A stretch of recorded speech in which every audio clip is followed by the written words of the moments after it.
Goodlow? Here. Lilquist? Here. Elliott? Here. Miller? Here. Palmer? Thompson? We'll check in on them again in a couple of minutes. I'm pretty sure they're there.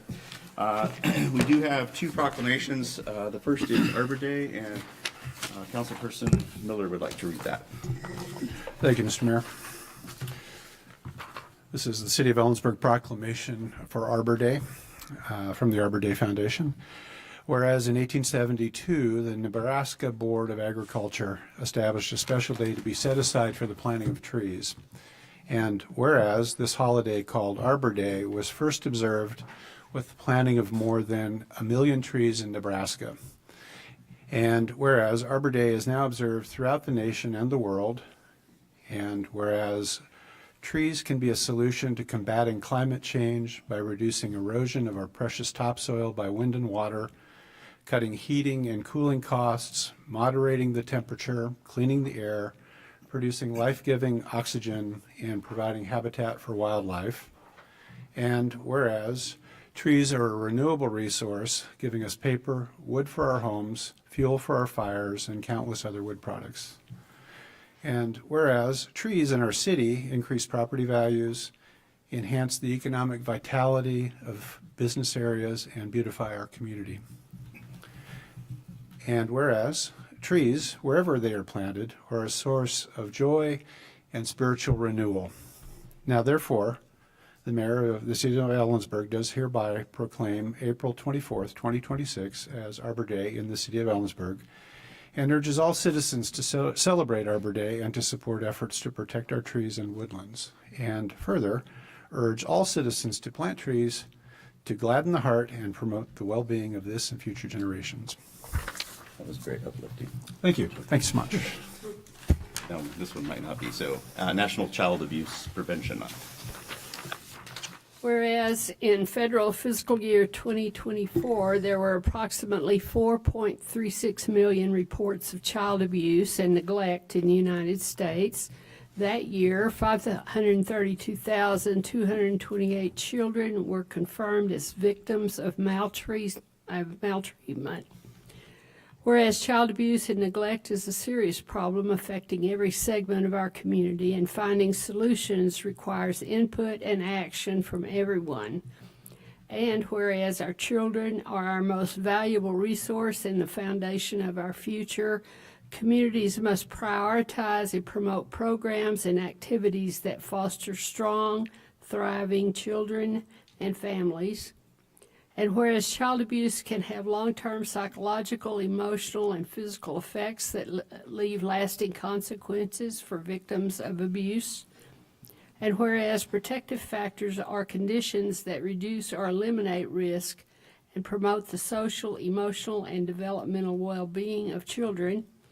And whereas effective child abuse prevention activities succeed because of the partnerships created between child welfare professionals, education, health, community, and faith-based organizations, businesses, law enforcement agencies, and families.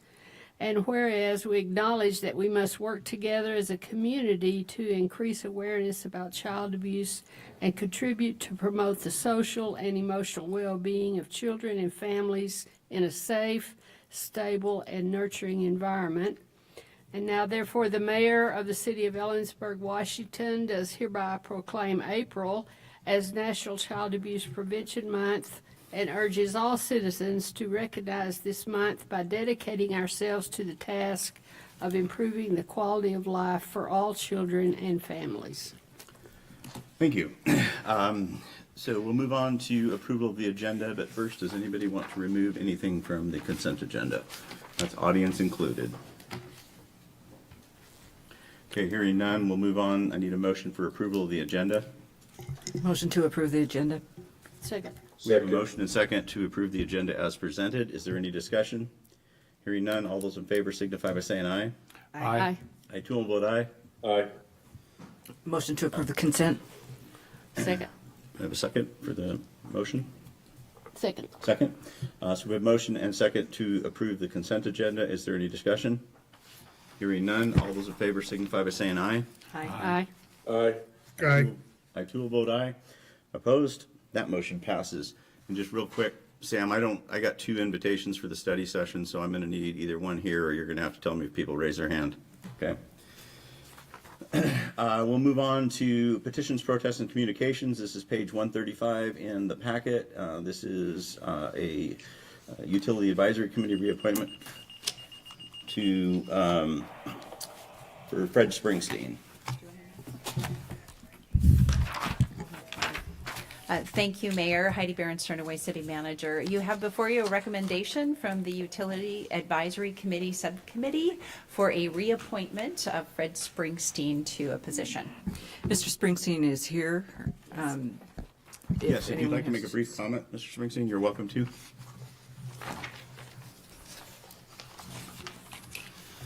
Good evening.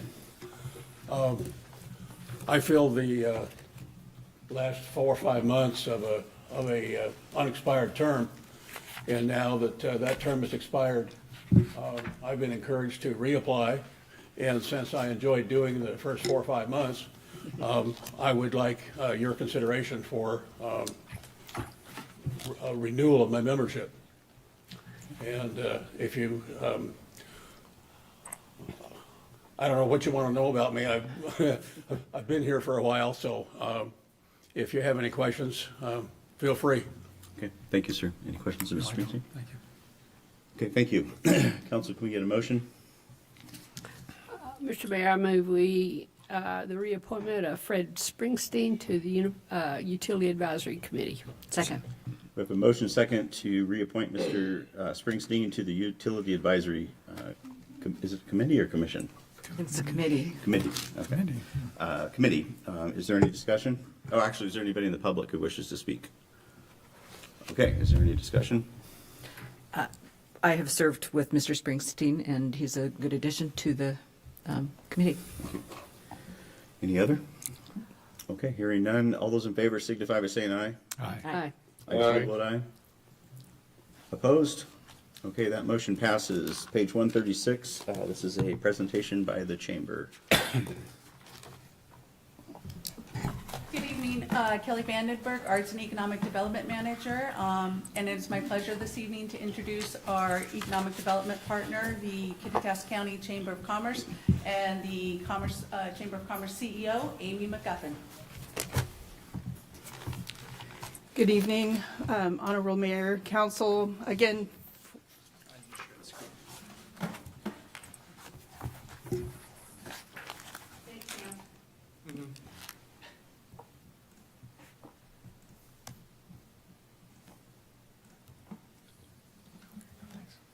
thank you. For the record, Amy McGuffin, President and CEO of Kittitas County Chamber of Commerce. Thankful for the opportunity to stand in front of you. I feel like we've accomplished quite a bit in the tourism industry and the commitment that we have with the city of Ellensburg. And so I wanted to start by introducing and just kind of showing our staff. We do have multiple staff members, but I wanted to point out that we do have particular staff members that are focused on the tourism industry, which is Matt Anderson and Carly Linder. But it doesn't stop just with those two. Everything that we do at the Chamber actually touches the tourism industry from a perspective of business development and also outreach and events, especially our workforce development events. One of the things before we get into a little bit of our report, we had a contract with the county lodging tax committee to provide a project management of a 10-year tourism strategic plan. You probably have had presentations from their committee members before, and so I'm going to go over a few of the findings that are very specific to the city of Ellensburg, but on our website we do have the full plan, so if the public wants more information or if you as council would like more information on the plan, we do have that. Tonight I'm going to just specifically kind of land on the city of Ellensburg portions of that plan, if that's okay with you. One of the things that a lot of people evaluate is what really is tourism in the city of Ellensburg. And as you can see on this slide, overnight trips, there are 364,000 overnight trips, which is 811,000 visit nights. You may say, well, what's the difference? It depends on their amount of stay that they stay with us. On average, a person comes to Ellensburg 2.5 days when they come and make a decision to stay here. And so when we evaluate tourism statistics, the total visitor spend is $187 million in a year's time. That is constituting to the second largest employer in Ellensburg.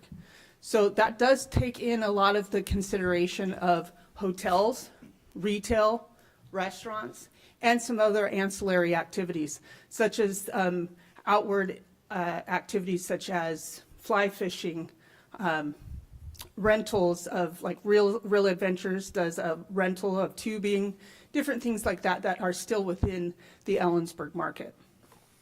Down below, it does show that the main matrix of those that are visiting us are from the King County or the Seattle, Tacoma, Bellevue area. That's no surprise to us. We know that they just come over and visit with us. But we wanted to point out in this report that we actually have quite a few visitations from just Yakima area. So they are considered visitors because they do tend to spend the night. We find in our research that those that are central Washington and to the west of Washington will stay the night for an experience. Those that are on the eastern side of the state will drive, experience, and drive back. So it's a very interesting piece. So a lot of people ask us as the DMO or the Destination Marketing Organization, why don't we focus on Spokane, Coeur d'Alene? Because they drive over and drive back. They do not spend the night. And really our pillar for the committee is overnight stays. That's how we refurbish the lodging tax account. Some of the visitor matrix I'm just showing you from a user perspective. A lot of times we think low season for the area is January, February, and March. It actually is January through late May. It's starting to become a little bit longer of a slow season. So really when you think about the businesses that are in the tourism industry, they literally have from June to October to make their money for the year. That's a lot of pressure within the time, because a lot of times when we find that these high areas, especially in the June and July areas, and then again in September, we don't have enough hotel rooms to actually supply those that actually want to visit here, especially when you get into sports tourism. And that's a really important piece in this report, is because we focused on the future for Ellensburg, and sports tourism is the place that Ellensburg can expand and draw interest, especially with the investment into the field house and other activities that families and tournaments can come to. But we actually will have a problem once that facility is built. We won't have enough hotel rooms to focus on those people that are staying. So if you look at that from a trajectory, if we don't have the hotel rooms, we're sending them as far as Yakima and Wenatchee when tournaments are coming to the area. So we do have to put that into consideration. And in the full report, it does express that concern that you can look at a little bit further. We did use Placer AI for some of these statistics, and we focused a little bit on the downtown areas because it's really important from the collaboration piece. Not only are we taking it from afar for experience, but we're trying to drive them into our downtown cores. And so the council's investment into the downtown core, beautification, cleanup is really important from the perspective of tourism. Not only are these people coming for an experience of choice, but they also will return because of their experience of what they have seen and gone through. As you can see I kind of tried to highlight with those red dots, Ellensburg, just in the downtown core, 352,000 unique individuals are coming into your downtown core. They're staying on an average of 53 minutes. And that's a really interesting piece because Placer AI, I don't know if you know how it works, but it pings off your cell phone use. So there's some discrepancies in there because what if the phone's turned off or what if they've turned their privacy on? So we're not going to get all of the information, but what it does give us is a starting point from a statistic. So what we know in the tourism world, that in order for somebody to stay the night, you have to have 4 hours of activity or close to 4 hours of activity for them to make the choice of staying the night. That's a really important piece, especially when we're educating the event community, nonprofit community, and also the restaurants. A lot of times restaurants highlight their happy hours. We're trying to highlight something that somebody can come in and experience with a collaboration with a package deal. Maybe a restaurant and a hotel can come together. Maybe a restaurant and an event can come together so that it gives 4 hours of activities, because that will make the decision of staying the night in Ellensburg.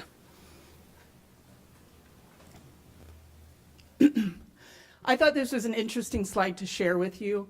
9.8% of the visitors are from 100 miles or further, and 20.3% is 50 miles or further. This is really important when we start educating for the grant process, the events grant process, because RCW does require that they do their advertising 50 miles or further. So when we split it from a perspective of a 70 and 70-30, 70% are local people that are coming to the event, 30% are out of town. This is where we're getting that 30% is the 50 miles and further, which will then make them eligible for grant funding through the lodging tax process. Now I'm going to just go into the report a little bit.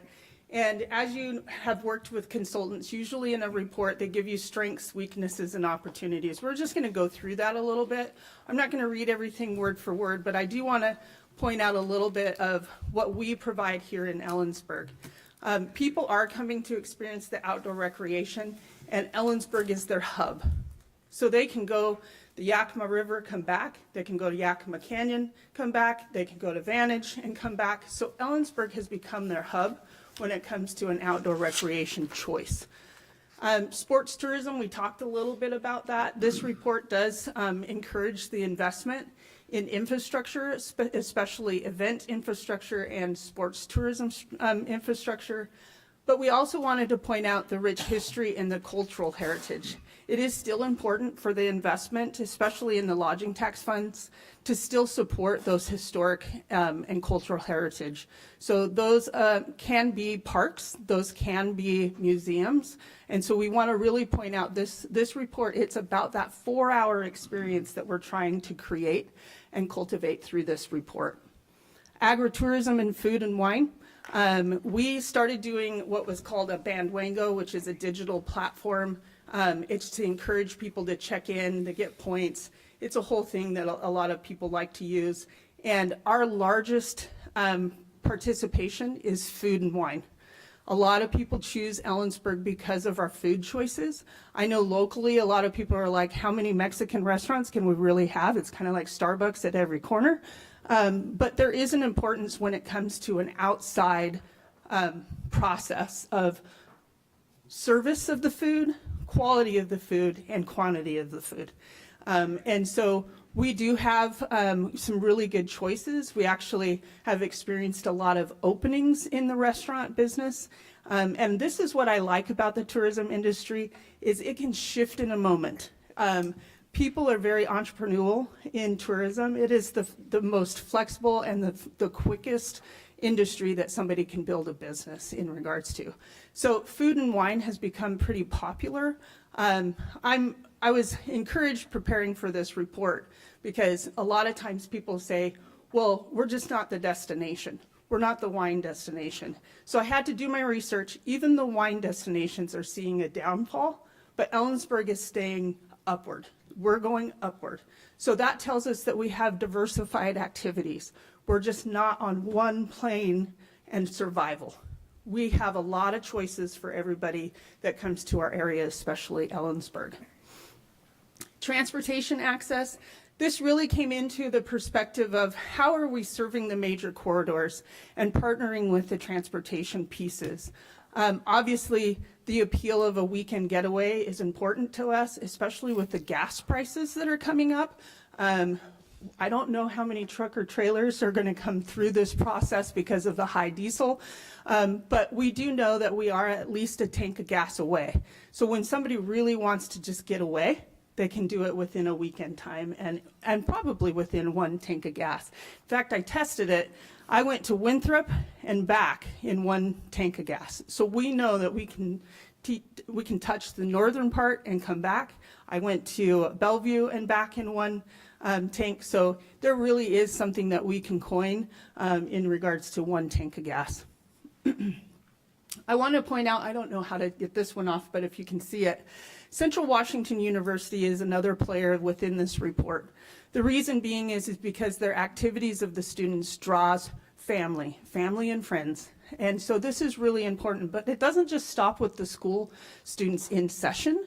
It also, the alumni. Alumni are a big piece of that 30% that come back because of their traditions within the university. So this is an important piece for us from a tourism strength, and also the opportunities is really collaborating with the university. In fact, this year we just launched a community calendar, which hopefully soon we'll get them on board with us. We're kind of an IT technical difficulty right now, but what it will do is it'll automatically feed all of the activities at Central Washington University. And that's something that we haven't had. I think that's a benefit both for the community and also for visitors that are coming through, because they can come in and look at the weekend that they're here with their activities, and then can see what is going to create their full weekend experience, so that we can drive them down from the campus down to the downtown corridor. I'm trying not to take too much time, so I'm going to go quickly through this. Obviously, we know that there's some weaknesses. I've talked a little bit about lodging availability. We have aging and underdeveloped facilities. We know that. From a tourism perspective, I think we've had the ability to voice how we can use that 30% to help the city with some of their infrastructure that needs some development. So one example would be the event center. This report came out specifically when the county had $10 million to spend. And that's when the committee was able to give the recommendation of spending that money into facilities.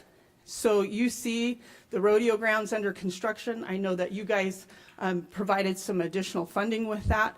But this report that we're looking at really has driven that infrastructure piece. Hopefully we can get into some of the remaining competitive spaces, swimming pool, outdoor recreation facilities, outdoor recreation fields. Those are all things that are tourism related that can gain some traction in Ellensburg. Obviously, I've talked about the event center, so I'll go ahead and skip over that. I wanted to express about our Shop Local program. Our Shop Local program actually does drive tourism. We've been able to promote this out to visitors and students. This is another collaboration that we have with parents that come in from a student perspective. And so the parents come online, and we've sold $14,000 worth of gift cards purchased in 2025.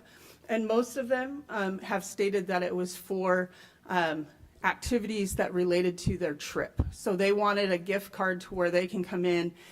Interesting enough, we're going to be focusing on kid-friendly activities in the summer, is because they really like the safe community that Ellensburg provides, and they like to have this gift card for their kids to go around and spend money to the locals. So it was really interesting when we surveyed that most of our purchasers were outside of 50 miles or further on these. Obviously, events is a huge item for tourism.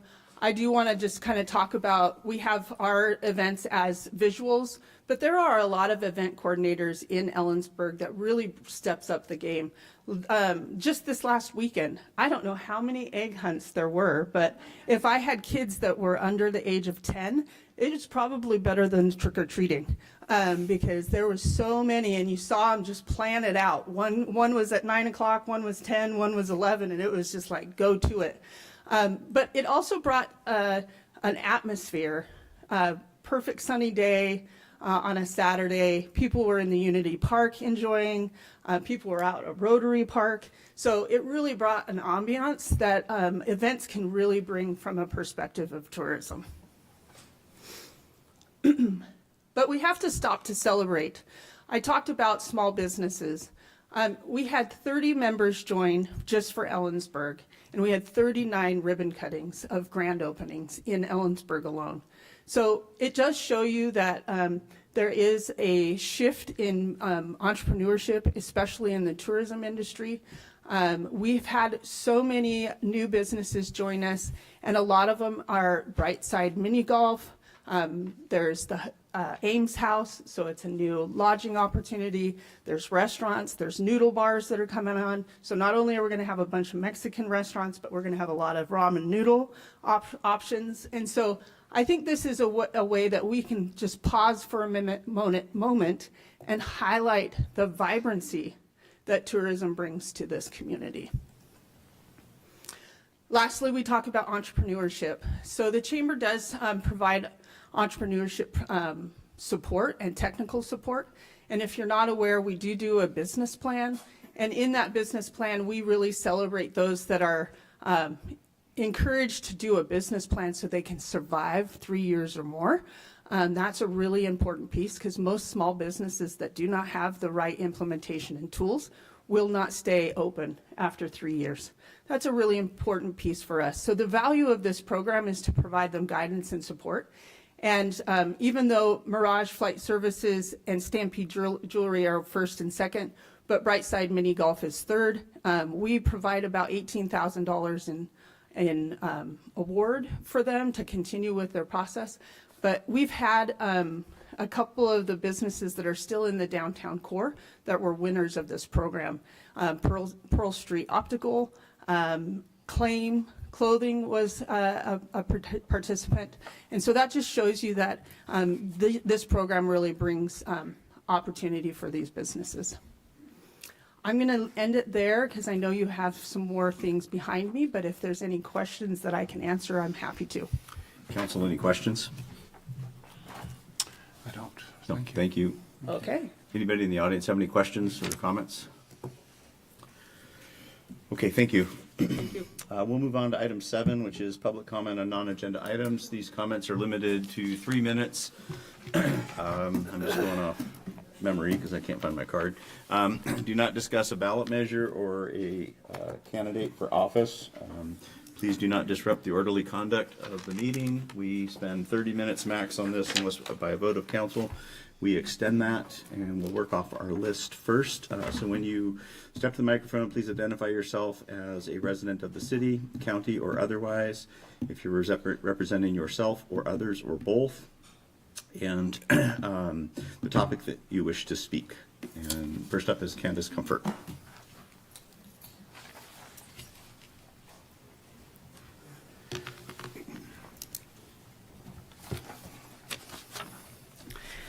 Good evening. My name is Candace Comfort. I live in Kittitas County, and I'm representing myself. At the July 7th, 2025 council meeting, when the pool and field house were being discussed, Mayor Elliott said the Racket Center was the only safe place for people to walk when there's ice on the sidewalks and for them to get in there and exercise. Broken hips kill people too. I took this to heart and decided to do something about it. As I said at the last council meeting, I believe in community engagement because it builds on what is already good about Ellensburg. And having a safe place for seniors to safely walk is good. Knowing that Central has a nice indoor track in the rec center with a designated walking lane, I contacted Michael Montgomery, director of the rec center. I discussed with him my idea of having a set time when senior citizens could walk the track. He was interested in helping make my idea become a reality and told me to get in touch with Ms. McGuffin at Kittitas County Chamber of Commerce. So I did. On July 16th, I wrote a proposal to Ms. McGuffin about my idea to partner with Central to give seniors a safe place to walk. From there, she worked with Central these past 9 months to see this come to fruition. And today, I am pleased to announce there is now a senior walking program at the rec center for anyone who is 55 and up. A monthly membership of $25 or $3 a day. Seniors can walk Monday through Friday from 8 a.m. to 11 a.m. Daily parking passes are available for purchase. There's free parking down the street, or anyone can ride one of the multiple Central Transit buses directly to the rec center. I'm extremely grateful to Central and Ms. McGuffin for taking my idea seriously and for their work and partnership on this project. I am pleased and excited that Ellensburg seniors will now have a safe place to walk. When we work together, our community benefits, and today that has happened. Thank you. Thank you.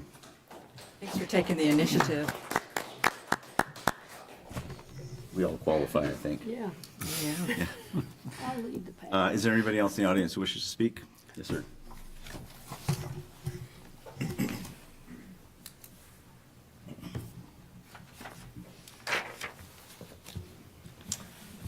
Christopher Hobbs, resident of Ellensburg, and I'm speaking for myself. I'd like to recommend a possible change for the commenting section for the meetings. I've been in many other forums where most forums that you're in where you've got public comment, there is a time limit. But in a lot of them I've been in, the time limit is a fixed amount, and if you're mid-sentence, by the time that time expires, you're allowed to finish that last sentence. And I understand that this could cause some problems. People have a tendency to ramble on. If the council could consider coming up with some way to just say time or say finish your sentence, because I don't know how many times I've come in with my pre-planned speech that I had it timed exactly to 3 minutes, and inevitably it's a little slower here in person. So get down to that last sentence, and there's been times when it's been pretty much shut the mic off or talk over me, to not let me finish that sentence. So I don't know whether that would require a rule change or whether it's just a protocol thing. I don't know whether Robert's Rules of Order have some recommendation on that, or even what our rules say. But I'd like to consider to allow people to finish that last sentence after the time has expired. Thank you. Thank you. Anybody else? Anybody online? Nope. Okay, we're going to move to item 8A, which is page 145 in the packet. This is a public hearing. It is legislative to consider an annexation for parcel 631033, potential first reading of ordinance 4985, which would approve that annexation and the zoning of light industrial. There will be an opportunity for public comment, but we have to follow these rules. The purpose of this legislative hearing is for the City Council to consider first reading of ordinance 4985, which will approve the D&N Development LLC annexation petition for parcel 631033 with a light industrial zoning designation. Public hearing is now open, and we ask for your cooperation in the following procedure. Everyone will be given an opportunity to be heard. The city clerk is recording the proceedings. I will first recognize requests to testify from anybody attending this hearing in person, followed by any persons remotely via Zoom. When you speak, when you're invited to speak, begin by stating your name and address and indicate whether you are speaking for yourself individually or spokesperson for a certain group or both. Speak slowly and clearly. Only one person will be allowed to speak at a time, and any questions of staff are to be directed through council. Before we hear from the audience, is there a staff report? There is. Thank you, Mayor. Good evening, Council. Mark Rudd, Associate Planner with the Community Development Department. So this is an annexation petition from D&N Development, City File Number P25-136. Just some background on the procedures for this. So this was submitted under the 60% petition method under Revised Code of Washington, where the applicant submits a notice of intent to City Council, who can then choose whether to accept, revise the territory that's proposed, or reject the potential annexation before it is even circulated for petition. Council on December 15th, I believe, opted to accept the petition for the geographic area that it was submitted for. Establish the taxation would be proportionate to the property, and establish a zoning designation of light industrial.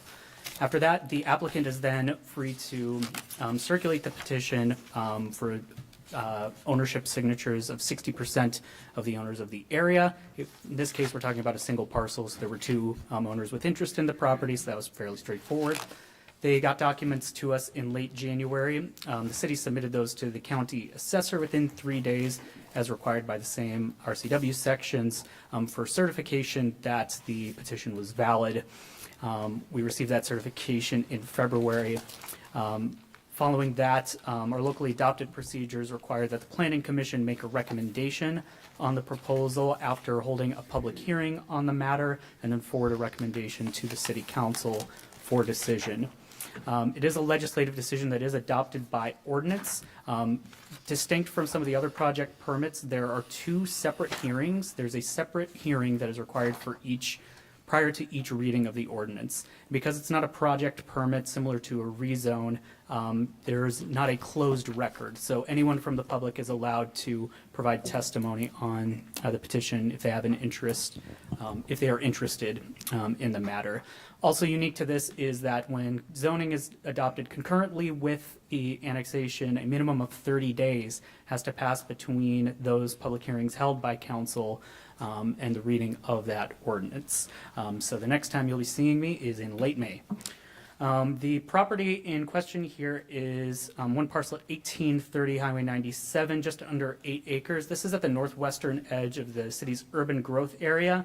You can see with the orange line at the south and eastern edge of the property, that line is indicating the current city limits. The red line on the map here is showing the boundary of the urban growth area. So it is within Ellensburg's urban growth area, but outside the current city limits. Just a quick note on the future land use map here. We've adopted that where the city's comprehensive plan guides for a single implementing zoning district in our land use zoning conversion table, that would be adopted upon the adoption of an annexing ordinance.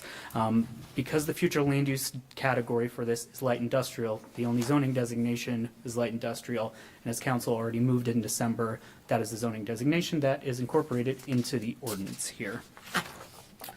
Just a quick note on the public notice and comments. The city issued a combined notice of all public hearings, both for the Planning Commission and as scheduled for the council in early March. Due to a need to reschedule to the second Planning Commission meeting, that was renoticed. However, those did get published in the Ellensburg Daily Record, 300-foot mailers to adjacent properties, including our friends at BNSF, and 3 on-site notice boards posted.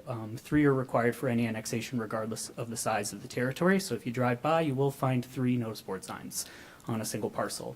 We received no written comments from the public either for the Planning Commission or for this public hearing for the first reading of the ordinance, and received no public testimony at the Planning Commission's March 26th meeting, where they did move to recommend approval of this. So with all of that, staff's recommendation is that City Council move to approve the DNN Development LLC annexation petition, City File Number P25136, and perform first reading of Ordinance 4985, annexing parcel 631033 with a light industrial zoning designation. That is all that I have. I'm happy to address any questions if you have them. Okay, we'll get to that in a second.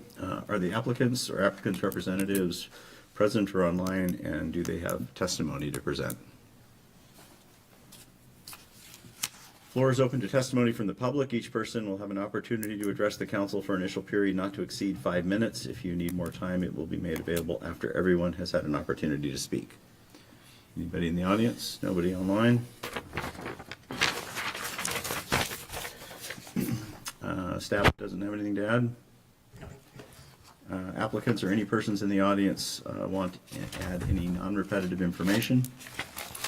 Council, do you have any questions of staff, the applicants, or the public? Okay, the public testimony portion of this hearing is now closed. Council may begin its discussion and deliberation. And we reserve the right to reopen. Mr. Mayor, I move to approve the DNN Development LLC annexation petition and perform first reading of Ordinance 4985, annexing parcel 631033 with light industrial zoning designation. Second. Motion second to approve the DNN Development LLC annexation petition, perform first reading of Ordinance 4985, which would annex parcel 631033 with light industrial zoning designation. Is there any discussion? Hearing none, all those in favor signify by saying aye. Aye. Aye. I too will vote aye. Opposed? That motion passes. An ordinance of the City Council of the City of Ellensburg, Washington, annexing parcel 631033 to the City of Ellensburg, Washington, assigning light industrial zoning to the parcel, providing for the proportional assumption of city of existing city indebtedness and fixing a time when the same shall be effective. Okay, item 9A, page 179. This would be second reading of ordinance 4982, which would amend the Ellensburg City Code, Chapter 1.88, Access, Advocacy, Equity, and Engagement Commission. There will be an opportunity for public comment. Good afternoon, Council. Chris Horner, City Attorney. You have in front of you second reading of Ordinance 4982 regarding Chapter 1.88. There's been a lot of discussion over the past year on what to do. You conducted first reading on March 16. Between first reading and second reading, the draft has edits to the title as indicated at the March 16 meeting regarding access, advocacy, equity, and engagement. Other edits between first and second reading as voted on at the March 16 meeting are to remove safety from the creation and purpose of section, modifying the second whereas clause. I'd also point out that there's a revised clean version and a legislative format version on the dais. When we were uploading to Civic Clerk, there were some unfortunate formatting typos. So that's been corrected, republished online, so the revised version on the dais should be clean and correct and free of those formatting errors. And with that, staff recommends you approve second reading. Okay, questions of staff? Okay, hearing none. Is there anybody in the audience who wishes to speak? Yes, go ahead. I can. Yeah. I couldn't see you back there. Just your hand. These are the 3-minute ones again. Okay. Yeah, 3 minutes. Yes, ma'am. Okay. And my leg's asleep, so hopefully I won't fall down. Okay.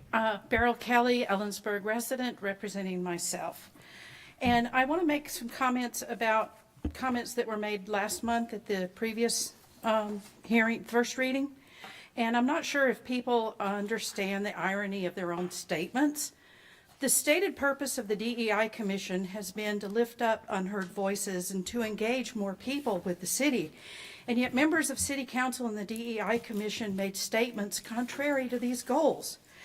Amber Hoffner stated, and I want you to not elevate a smaller set of voices, knowing that it outweighs the rest of the community. Seriously. The DEI Commission member just said to ignore the voices of the minority in favor of the majority. I'm not sure how that squares up with elevating the marginalized. Councilmember Nancy Goodlow has opposed the 308 members of the community who spoke up against having the DEI Commission in the plan, comprehensive plan. She thought City Council should not have put proposed changes on the docket, and yet she wants to increase community engagement. You cannot have it both ways. People have a right to redress grievances in their government. People have a right to participate in state-mandated processes. You cannot claim to be inclusive when you do not want to listen to differing voices within the community. And as for the name change to Access, Advocacy, Engagement, and Equity, you've still missed the mark. Ms. Hoffner claims that equity is foundational to the work of the Commission, and that is a huge problem. The executive orders have been legally challenged, but the Fourth Circuit Court of Appeals upheld them in February. There is currently no appeal to the Supreme Court, which means the executive orders remain in place, and noncompliance will jeopardize city funding. Regardless of the state of the executive orders, the Supreme Court decision in Harvard in June 23 clearly concluded that discrimination against whites or any race is illegal and unconstitutional. City Council approved a DEI grant in June 2024 for an event that excluded cis white males, and in violation of the 1964 Civil Rights Act and the Harvard decision, the event also sought out a BIPOC trainer for the event. Neither City Council nor the DEI Commission have admitted to this discrimination and certainly have not issued an explanation or an apology for their conspiracy to deprive males of their civil rights. Another point of legal contention is the inclusion of equity in the new title. This is a blatant violation of the executive orders that place city staff in jeopardy for violation of the False Claims Act, especially since the newer contracts will be more specific about DEI ideology. Good job of making it easier for the DOJ to find your commission through a simple search of public records. changing the name really is not as big of a problem as changing the attitude of the council members and the commission members and city council. You've already shown that you do not care about all voices. You have an agenda that is at odds with the U.S. Constitution and U.S. laws. Thank you for your time. Thank you. Anybody else in the audience wish to speak? Okay, hearing none. Council, do we have a motion? Mr. Mayor, I move to conduct second reading and adoption of ordinance 4982, amending the Ellensburg City Code, Chapter 1.88, regarding the name, role, duties, and responsibilities of the Diversity, Equity, and Inclusion Commission. Second. We have a motion second to conduct second reading and adoption of ordinance 4982, which amends Chapter 1.88 regarding name, role, and duties and responsibilities of the Diversity, Equity, and Inclusion Commission. Discussion.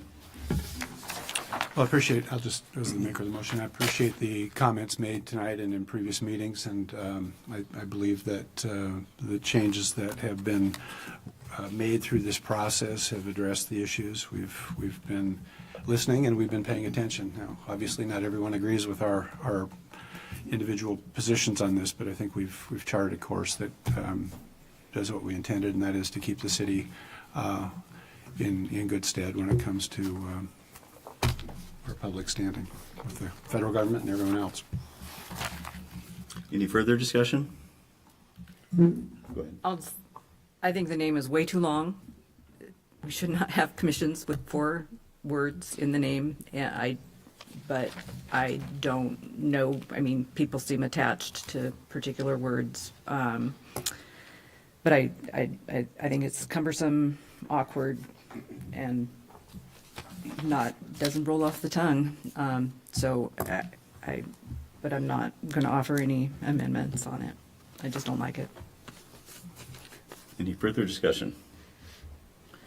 Hearing none, will the clerk call the roll? Yeah, Sorry, Josh.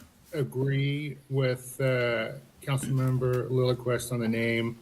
I do think it's long and cumbersome, and it feels like words were kind of just bolted together versus, I don't know, just a better name. I too am not going to offer an amendment on it because I don't have a good proposal or name change for it. I do hope that once we get past second reading, that we can, as a city, just kind of start to heal a little bit. We got people on both sides of the argument. I wouldn't say argument, both sides of the commission. My sincere hope is the commission succeeds, honestly. And I think it's going to play out over the next year, whether the commission can listen to, yes, what is a minority voice, but it's also a very large minority voice when you've got 45, 46% voting. On the more conservative side, the election's been brought up a few times as evidence that the commission supported. So that's a rather large minority. But really, I mean, my sincere hope is that through all of this, we can have a commission that truly listens to all voices sincerely. And I think that's going to be shown through the actions over the next year, and also when open seats come up, the makeup of the body of the, we've got 8 members plus Councilmember Goodlow as the chair. So, my only thing is just I really do hope and pray that the city can heal and move forward, and that through this process, as rough as it's been at times, that we just kind of heal and all sides listen to all voices in a sincere way, and yeah, that's pretty much it. I hope for success. I will vote for it today because I do want I do want the entire city to move forward, and let's pray that we've through all this struggle we get some positivity. So that's it from me. Thanks. Well said. Anybody else? Will the clerk call the roll? Goodloe. Yes. Lowquist. Yes. Miller. Aye. Palmer. Unmute. Delano's having audio issues. He Okay. texted me. He's trying Raise to your hand. them Up or out. thumb or Thumbs down? up or, yeah, give a thumbs up or down. There you go. Okay. Thompson. Councilmember Was Thompson. that Thompson? Yes, I'm a yes. Elliott. Yes. An ordinance of the City Council of the City of Ellensburg, Washington, amending Chapter 1.88 Diversity, Equity, and Inclusion Commission of the Ellensburg City Code. Item 9B, page 192. This is first reading of ordinance 4983, which would amend Ellensburg City Code, Chapter 9.91.100, which is the electric utility rate schedules. There will be an opportunity for public comment. Good evening, Mayor, Council. Nicole Baker, Energy Resources Manager. The city contracted with FCS Group to conduct a comprehensive cost of service analysis of our municipal electric utility. Based on that analysis, city staff is requesting that council move to conduct the first reading of ordinance 4983, which would amend Ellensburg City Code pertaining to the electric utility rate schedules. Representatives from FCS are joining us remotely, and they're going to go ahead and present their findings and recommendations. Great, thank you, Nicole, and good evening, council. Can everybody hear me okay? Yes. Great, well, I should be sharing my screen, so hopefully you can see the presentation. And Yes. I'll dive right in. So again, thank you for letting me have an opportunity to talk to you about the results of the electric utility rate study. My name is Sergey Tarasov with FCS, and we'll be diving right in. So before we get into the results of the study, just wanted to provide you with a brief overview of the discussion. We're going to go through the methodology that was utilized in setting the rates. We'll touch upon some of the key assumptions that went into the study, and then we'll dive into the study findings. We'll break down the findings by study element, which we'll review in the beginning as well. We'll focus on the overall picture through the revenue requirement, the interclass allocation, the cost of service, and then the rates themselves through rate design. We'll finish things off with a discussion of the next steps and any questions that you might have. So on this slide, you'll see a visual diagram of the overall rate study process. Here you can see there are 3 steps involved in this type of a comprehensive analysis, which have to be performed sequentially. We start things out by looking at the big picture, looking at defining the overall needs for the electric utility, which we reference as the revenue requirement. Then we dive a little bit deeper and we look at interclass cost allocation, where we assign costs to various customer classes, really trying to answer the question if there are differences to provide service to different types of customers. If you think of step 1 as identifying the size of the pie of cost that we need to cover, step 2 really looks at slicing that pie into pieces and looks at how big the piece should be for each type of customer, commercial versus residential, and so on. Lastly, we used the revenue targets identified in the first 2 steps to develop the actual fixed and variable charges in the analysis for each class of service. So with that, we'll dive right in, and we'll start with step number 1, the revenue requirement analysis. Now, from a very basic perspective, a revenue requirement analysis is simply a comparison of your revenues to your ongoing obligations. Here, we really want to make sure that your electric utility can meet its obligations on a standalone basis, meaning that it's paying for its own costs. It's not relying on your other utilities like the water, sewer, stormwater utilities, or even the general fund for outside subsidies, because we want to make sure that the customers that receive the benefit of the service pay for that benefit, and customers that are not receiving benefit are not paying for that benefit. When developing the analysis, it's important to consider your direct costs such as operations, your power costs, your capital, and so on, but also not forget about your indirect costs such as the financial policies and the monetary value and impact that they can have on you, to make sure your utility is sustainable, not just today, but also in the long-term type of a horizon. When we look at setting up the analysis, we also like to break down the revenue requirement into 5 key elements, or key components as we refer to them. Number 1 is we identify the appropriate policies that we have in place, see if they are still appropriate for today's financial conditions, put a monetary value to them, and then incorporate them into the forecast of our expenditures. Next, we look at your revenues. We want to make sure that we can forecast revenues under current conditions. We never want to assume that there will be a need for any kind of a rate adjustments. We want to have a good understanding of what we can support with the levels of revenues we're bringing in today. And then we move on to forecasting your costs, which include your ongoing recurring type of costs from operations, including purchase power, and also one-time costs related to capital, which can fluctuate on an annual basis depending on the magnitude and the need of the projects that are scheduled for that year. Lastly, we want to incorporate any direct capital costs related to debt service. Now, some of the major assumptions that went into this year's update, we will be discussing a rate period for a rate study period of 6 years, including the budget year from 2026 through 2031. For revenue purposes, we are utilizing historical statistics and load information account counts to forecast our revenues into the future. We're applying rates under current conditions to those load forecasts and then applying various growth rates by class of service. For residential and municipal lighting accounts, we're assuming a 1% on average growth rate per year.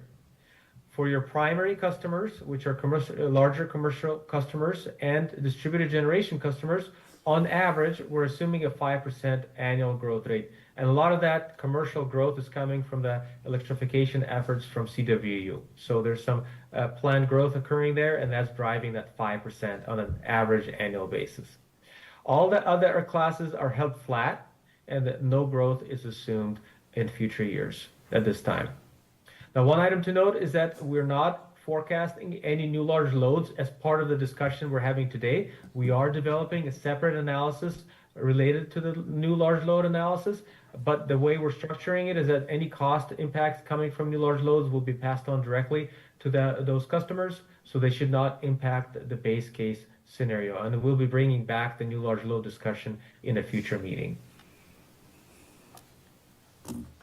In terms of that first key component related to fiscal or financial policies, we have brought back the 3 key policies that the city currently has and incorporates and tracks. And again, these are pretty standard within realm of reasonableness of what we would typically recommend and see as well for when we work with other utilities. Here we have 2 reserve-related policies, starting with the first one related to operating reserves. And really what this target is meant to do is act as a liquidity cushion for that cyclical nature of revenues coming in at a different pace of expenditures coming out. Typically, we'll see anywhere from 60 to 90 days. In terms of percentages, the city is targeting about 20% of your operating maintenance cost and power, which translates to about 72 to 73 days cash on hand, which falls well within that range that we typically see. That translates to having at least about $4.3 million to $5.2 million cash on hand for this purpose alone within the 6-year rate study period. The second target we're monitoring is a total cash reserve target. This is more of an emergency type of a target for anything unanticipated, any minor emergency. If we miss a forecast because we are having a milder winter or summer, if our projects are going over budget, or the economy in general is experiencing a disruption, we want to have enough cash on hand to avoid going back to council to you to approve any additional action. We want to be able to get through those minor fluctuations and rely on our reserves. In addition to these reasons, also, if you ever get rated, if you ever go out to the bond market and want to borrow, as you have in the past, for your electric utility plus all your other utilities, you will go through a rating process, and the rating agencies do look at your total cash on hand, and the 150 days cash on hand falls within a good, reasonable AA rating, typically that what we see from our experience talking to financial advisors. In total, this translates to having about $8.8 million to $10.8 million cash on hand that you need to have. Lastly, the debt service coverage policy is related to specific type of loans, in this case, revenue bonds.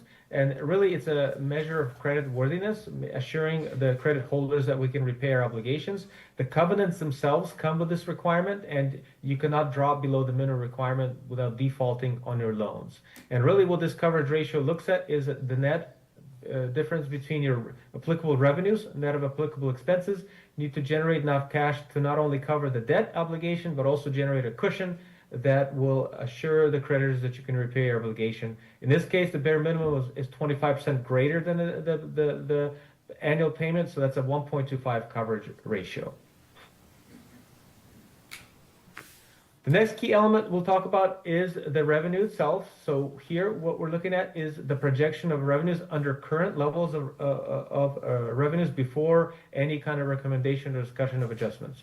In total, we're forecasting operationally our rates and charges and miscellaneous revenues will generate about $22.3 to $22.8 million per year. You can see kind of the breakdown visually and numerically down below, how it translates between rates and non-rate revenues. Now you can see visually that majority of your revenues are coming from rates, meaning that we're relying pretty substantially, above 96% pretty much on average, to cover our expenditures using rates. The other 3.6% of revenues are coming from reconnection fees, miscellaneous charges, Climate Commitment Act, allowance, sales, and interest income. So again, not a lot of revenues that is available outside of rates for us to rely on to cover our costs. In order to forecast our operating expenses, we are utilizing the latest 2026 budget. We did spend quite a bit of time with your staff reviewing the line item details in your expenditures to make sure we're not carrying any one-time costs into the future, but also we're not forgetting anything that might be occurring in the next couple of years that was not included in your budget. We want the most realistic forecast out there for that 6-year horizon as possible. Now, because we're starting with today's budget, we're having to apply assumed level of inflation. We are on average using a 3.2% average inflation for our 6-year period. In addition to our operating costs, we are forecasting taxes based on the applicable tax rates, including the city tax rate of 6%. So again, state utility tax, public utility tax, and the city's tax are included in this forecast. Overall, we're forecasting approximately $9.6 to $11.3 million per year of operating expenses. The next and a pretty major component of the forecast of expenditures is the forecast of power, which represents about 54% of your total operating expenses, which the city really has no control over since they are administered and sold to the city at a wholesale level from Bonneville Power Administration. Now, to forecast power, we are utilizing the load forecast that we have developed as part of the study, and we're applying the various billing determinants and the tiered rate methodology assessed to the city and other similar wholesale customers using their billing determinants, using the latest adopted rates by Bonneville, which just went into effect last federal fiscal year, 2026, which the federal fiscal year usually starts October of every year. So the federal year started October of 2025. As part of those rate adjustments, which Bonneville usually does every 2 years, and except for this last 3-year period of the contract, which is ending and the new contract is beginning in 29, the forecasted increase that Bonneville has instituted to the city averages about 6% in fiscal year 2026 for power, which represents about 88% of your total purchase power cost. The other 12% related to transmission is increasing at about 15%. Now, since Bonneville has adopted these rate increases, they've already has indicated that they are experiencing some financial hardships, not being able to meet certain revenue projections of their own, and they actually have instituted a surcharge that went into effect for the power costs on top of the 6% power cost increase. So the fiscal year 26 additional surcharge on top of the 6% was another 2% that went into effect last December. So the 2% is in effect from December through approximately September of this current year until the beginning of the next fiscal year of 2027.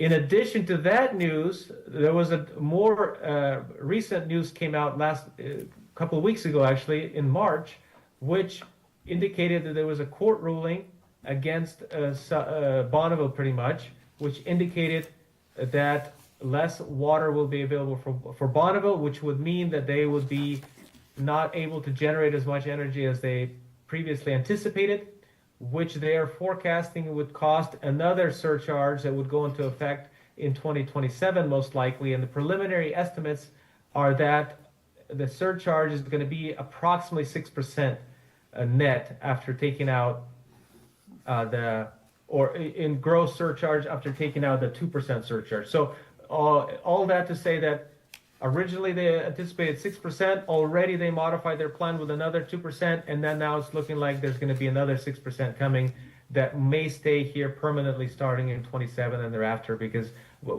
as it stands right now, we're not sure if they're going to be able to replace that water anytime in the future. Because we are forecasting beyond this 3 years, we are anticipating a forecast of more increases around 2029 time period. And again, Bonneville is going to go back to a biannual rate adjustment, so rate increases every other year. We're anticipating more inflationary type of an adjustment over kind of a 2-year period of a 5% adjustment in 29 for power, and then a 15% adjustment for transmission in 29, followed by hopefully more moderate increases of 7.5. Bonneville has signaled that they need to invest significantly into the transmission system. The last several transmission increases have all been double digit, close to 20% or 15%. So we're anticipating that the next one will be probably something similar and hopefully ramping down by then. But you should definitely be revisiting your rates before those adjustments are implemented as well. Lastly, because Bonneville does administer the rates on a tiered methodology where tier 1 rates are sort of the cheaper rates that are related to hydro, and anything above their allocated allowance of cheap power, the city has to either procure on themselves from the market or through Bonneville on a market equivalency basis. The city is currently purchasing 2 average megawatts at the more costly power, and we're forecasting that amount will grow to closer to 5 average megawatts within this 6-year period. And this does not include the new large load forecast, which again, we're trying to structure in a way that the new large load will be responsible for their own load from that perspective, and it should not impact the base case existing customers. So what does that all mean for power? We're forecasting around $11.6 million of costs, increasing to about $14.4 million, which I mentioned before represents 54% of your total operational related expenses. Here you can kind of see visually again, 88% of your costs are related to power, which are made up of the darker portion, the gray portion at the bottom, and the yellow portion at the top, and then the 12%, which is the green portion related to transmission. The last element before we bring everything together and talk about the results is the capital plan itself and the associated debt service. We currently have about $16.5 million of projects anticipated in the next 6 years. As you can see, some of those projects are fairly front-loaded, and visually, if you look at the chart below, you can see that there are some one-time type of expenditures related to substations and meter replacement programs. Now, we are funding this plan utilizing existing reserves, customer contributions, and grants. There are about $4 million of grants, just going off the top of my head here, included in the first year of 2026, so they are offsetting quite a bit of those costs, and the remainder is covered through rate-funded capital. We do have an existing loan currently of about $600,000 per year from the 2014 revenue bond, but we're not anticipating a need for any new debt service within the next 6 years.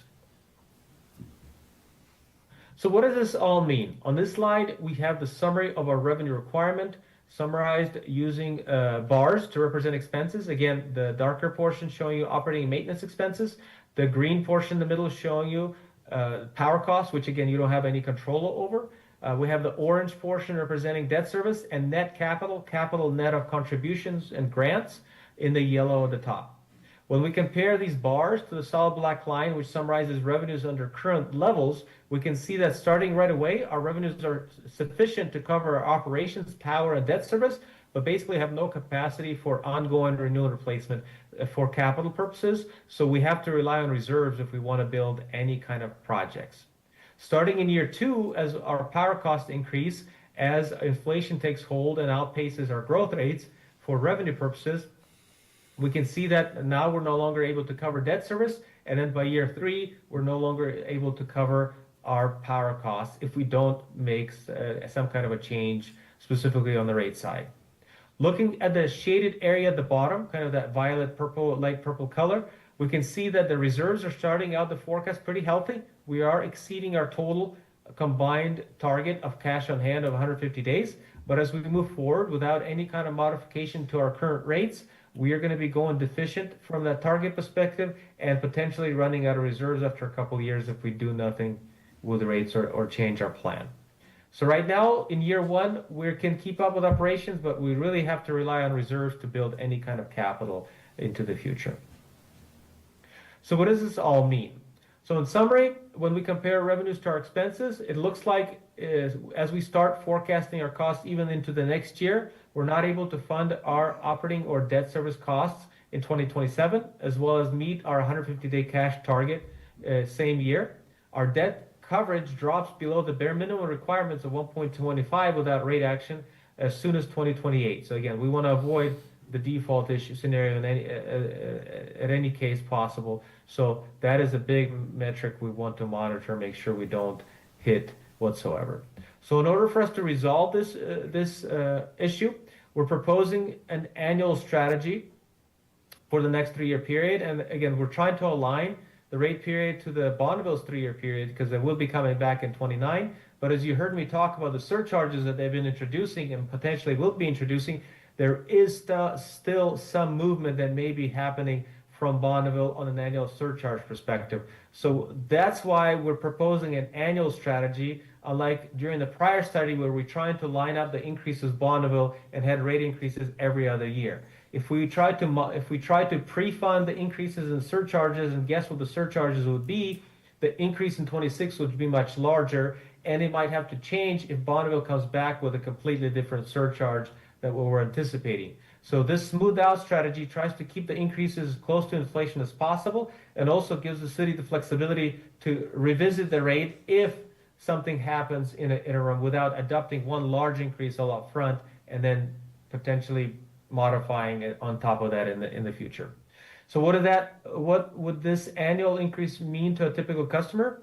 This 3.75% average increase under current rates is currently costing a customer using 850 kilowatt hours on a monthly basis. That's kind of the average customer, $94.94.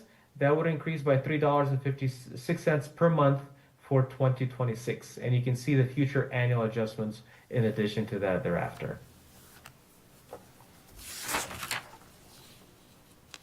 So that completes the revenue requirement element of the discussion. I will move forward with the cost of service, but we can always return to this slide at the end where we have the summary slide of the results.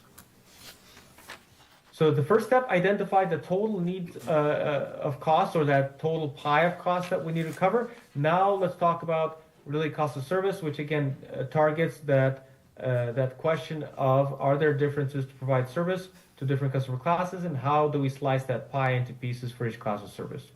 Now, in order to perform this analysis, there are industry-accepted methodologies to perform the allocations, but we do use your city utility-specific measure, usage, planning, and facility sizing information to perform the analysis. And in the end, we not only get the cost allocation question answered, but also identify the cost-based unit cost to see are customers paying appropriately for dollars per customer per month, per day, usage per kilowatt hour, per kW, and so on. So it gives us also a kind of a launching point for one of the elements to look at for rate design.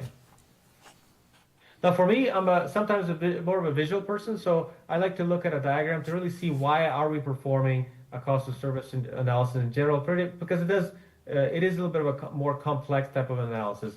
And what you're looking at here is a diagram of how, a very basic diagram, how utilities receive power. You either generate your power or purchase it from somebody like Bonneville. The power is transmitted from that source to your distribution network through high voltage transmission lines, and then down from the transmission lines to your distribution network through primary and secondary infrastructure to your customers. Now, depending where a specific customer takes power, they should only be paying for the infrastructure that they utilize. So if we have a purely hypothetical example where you have a very large industrial customer that takes power from transmission or direct input from Bonneville, and they emit majority of your infrastructure because they have their own distribution network beyond their meter, they should not be paying for that distribution infrastructure thereafter. So a cost of service analysis helps us really parse out, isolate the costs that are related to specific functions of service and only allocate those costs to the customers that use them. So that's kind of a higher level visual representation why we would do an analysis like this. To go through the cost of service, we also go through 3 steps, which include functionalization, again, grouping costs into functions of service like transmission, distribution, production, or purchase power, just to make it a little bit more simple to identify which customers benefit from which functions. Within each function, we also group costs into the nature of how we're incurring those costs. So are these costs related to oversizing facilities or demand purposes? Are these costs related to purely purchasing energy itself, or the kilowatt hours or electricity? Are these fixed costs in nature related to utility billing or customer service or customer related costs? Or are these costs attributable to specific customer groups or customers, and they can be directly assigned to a specific class or a customer of service? Lastly, we develop statistics using historical and forecasted usage information to develop allocation factors and spread these costs to our customer classes. Now, when we go through this step process, we get the results, and what you're seeing here on the slide is the comparison and the results of the cost of service. Really what we're looking at here is how does each class, which is represented with the bars, compare to the 100% cost of service target. Now you'll notice there are dashed lines going through this chart, which represent a range of reasonableness of plus or minus 10%. And the reason why we like to look at a range of reasonableness when we look at cost of service is because on an annual basis, things change a little bit. The budget changes by expense line item. Sometimes the power goes up more than our distribution costs. Sometimes our customer service goes up more. Our usage patterns change based on seasonalities. The economy may have an impact on our usage patterns. So every year, that target of cost of service is going to change a little bit. So how I like to say it is that we want to get as close to the bullseye of cost of service as possible, but we're never going to hit it because every year is going to change just a little bit. So as long as we're within that range of reasonableness, we can say that our classes are doing really well. And based on what we're finding with the results of this analysis is actually all the major classes are doing really well, and only two smaller classes, the nonprofit class and distributed generation class, are outside of that range. And so the nonprofit is, I believe, by policy set to be below cost of service in this instance. And if we look back to our prior study about 5 years ago, these results are doing much better and more in line with cost of service. So the prior action that the council took, which phased in the results to move classes towards cost of service, has been accomplishing those objectives. So again, making great progress to be within that range of reasonableness. So what does that mean? Because pretty much 90% of revenue or more, 95, even greater than that, of revenues are doing really well. For this time around, we're proposing to hold the course and apply the increases on an across-the-board basis without making any additional cost of service adjustment. Another reason for this recommendation is that, as you saw in the capital improvement program a couple slides ago, the city is planning to implement the advanced metering infrastructure replacement program for your current meters, which once implemented will give you a lot more information regarding how customers are using the system through hourly usage type of information, which really helps enhance the cost of service results as well. So what we typically recommend when we see utilities are doing really well and they're undergoing an AMI conversion is to take a look at cost of service once the AMI has been installed, and we have this additional vast amount of data that we can implement and incorporate into the analysis. So this time around, proposing to adjust the increases on an across-the-board basis without additional inter-class adjustments. And then lastly, we'll talk about rate design. Again, this is the last or third step of the overall comprehensive rate study technical process. I like to think of rate design as just development of rates and fees that collect the appropriate dollars as identified in the first two steps. After that, we really want to make sure that the structures we're proposing address any goals and objectives that are set about by the utility. Those could be related to conservation, revenue stability, or low income support. And sometimes, depending on your specific goals, some of those goals can be inversely related, like cost-based rates versus providing low income support, because typically low income rates are usually not going to be cost-based. So it's a policy that is allowable in the state of Washington to be incorporated. One item that I like to let folks know about is that there's not a one-size-fits-all type of a rate structure solution that can be used for all classes of service or for rates or even customers that will work best for everybody. What really needs to be done through rate design is you need to determine what are the most important policies that you're trying to address. It could be revenue stability, it could be conservation, it could be affordability, and then look at your current rate structures to see if they're addressing those needs, and if not, what are some small modifications or maybe structural changes that could be performed to help enhance those policies. So again, it's a balancing act that needs to be evaluated to see how we're doing currently with our current policies. Now, from our changes last time around, we did not see currently a primary need to make any modifications to the structures themselves.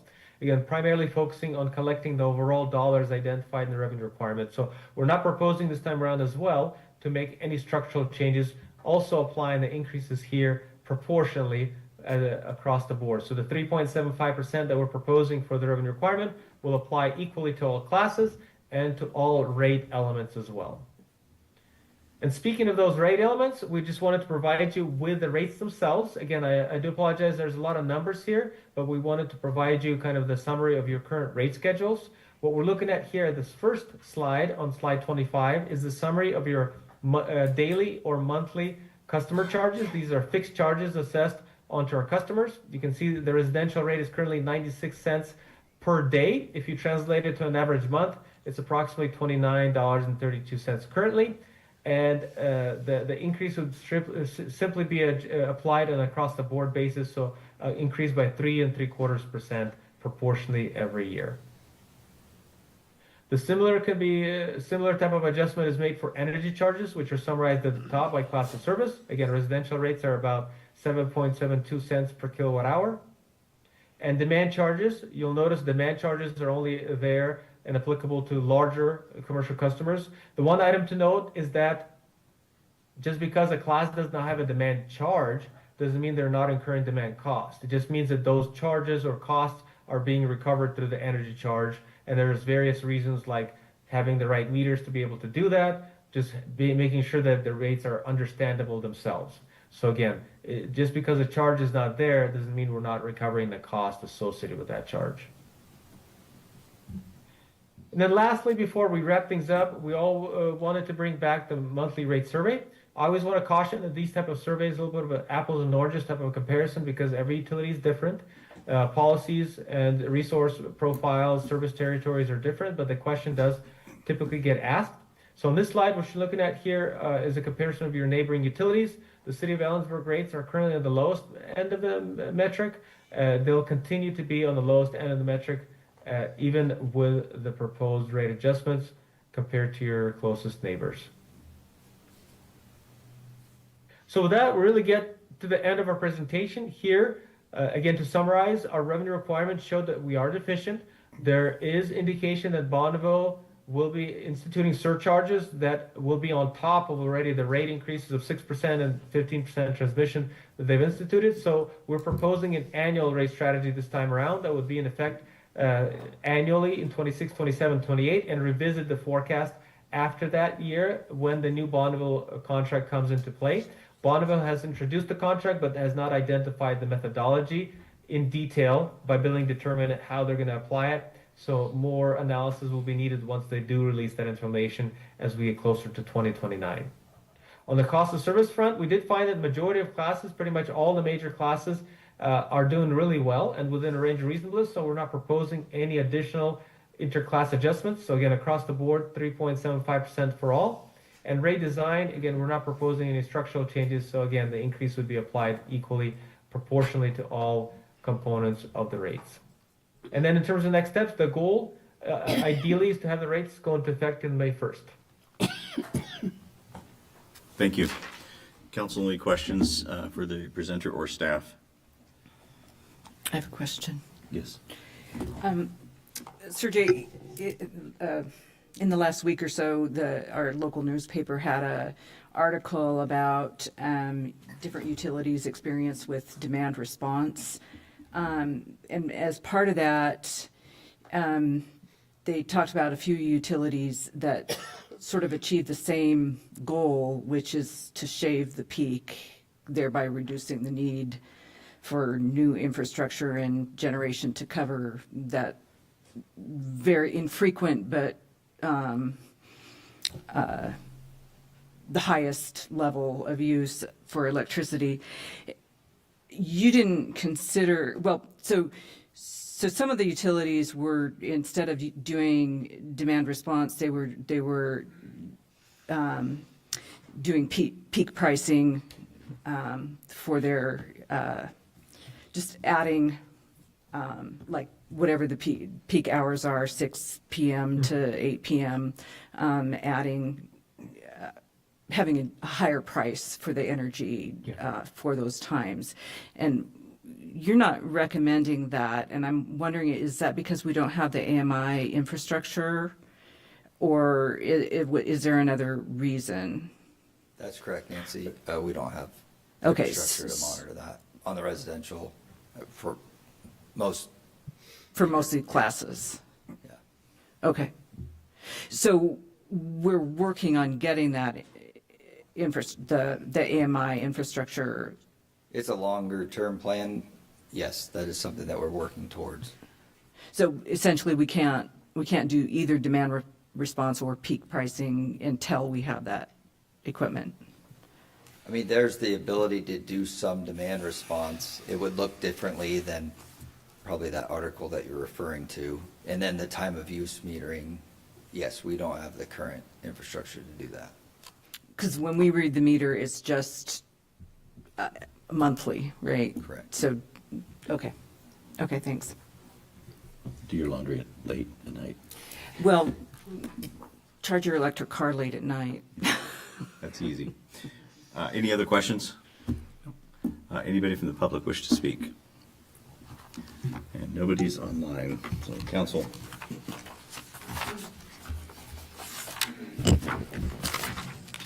I'll move to conduct first reading of ordinance 4983, amending Ellensburg City Code, Chapter 9.91, 100, electric utility rate schedules.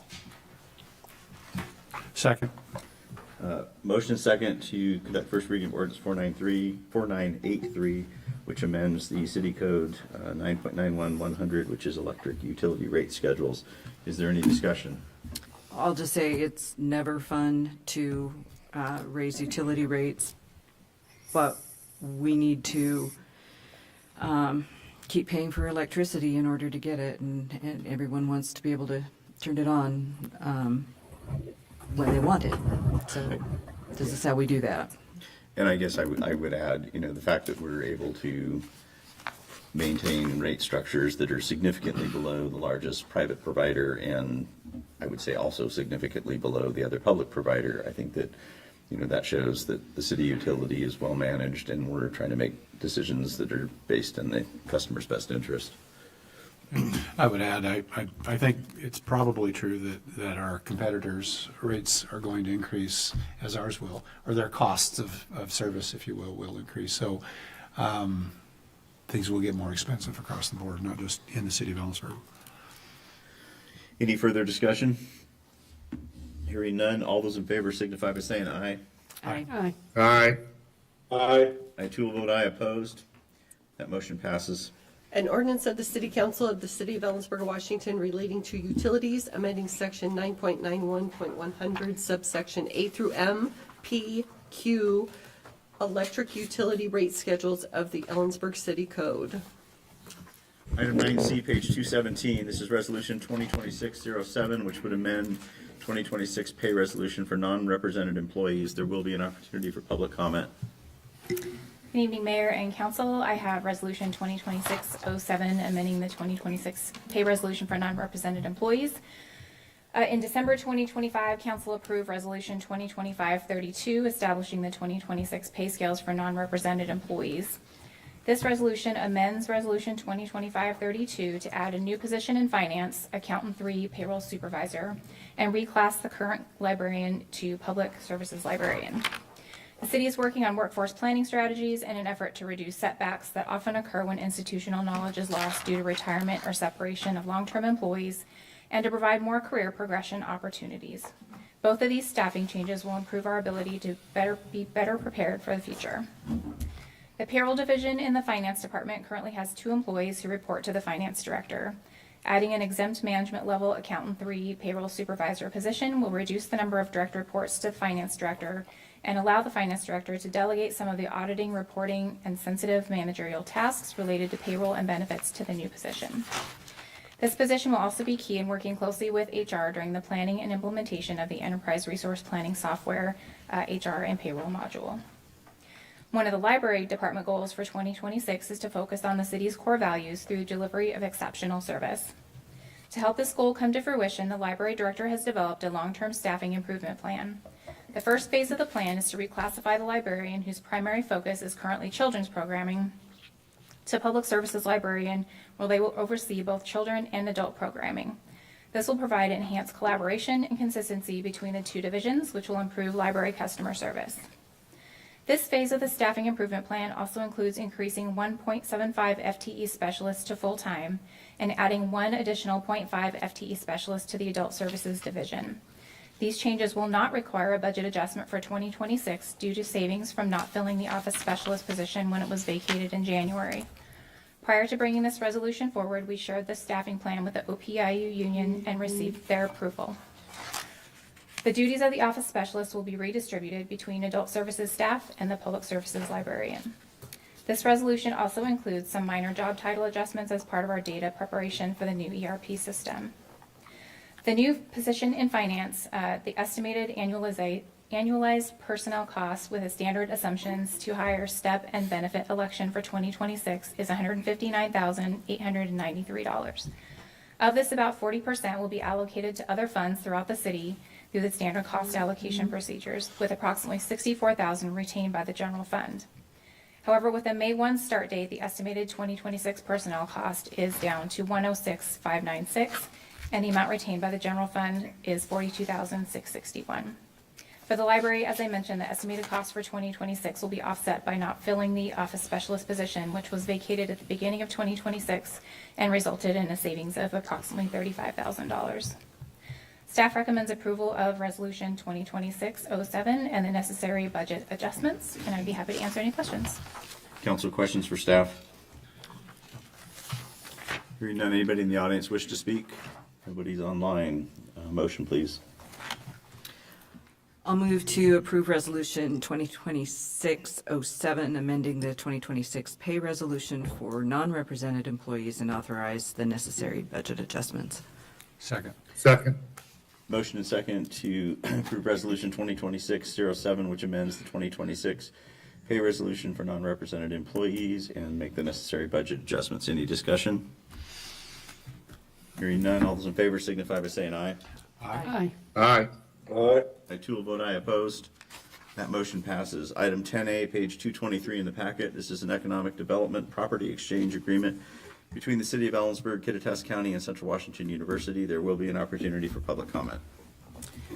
Good evening, Mayor and Council. Heidi Barron, Cernaway City Manager. This is the final phase of an agreement that came to you initially in September of 2024 as the city was working on activities to close out the Ellensburg Business Development Authority, or Centrifuge. The city became the owner of the business incubator and at the airport property, and discussions were had in the light of the partnership that has grown for economic development across the county and including Central Washington University, looking for the highest and best use for that property. In the meantime, Central Washington University was looking to expand their aviation program, and the county has the airport hangar, and the city has interests also in affordable housing and economic development. And so there was an initial agreement that the council approved on September 16th of 2024 for a property exchange. Each entity has since taken actions to develop and or surplus their part of the agreement.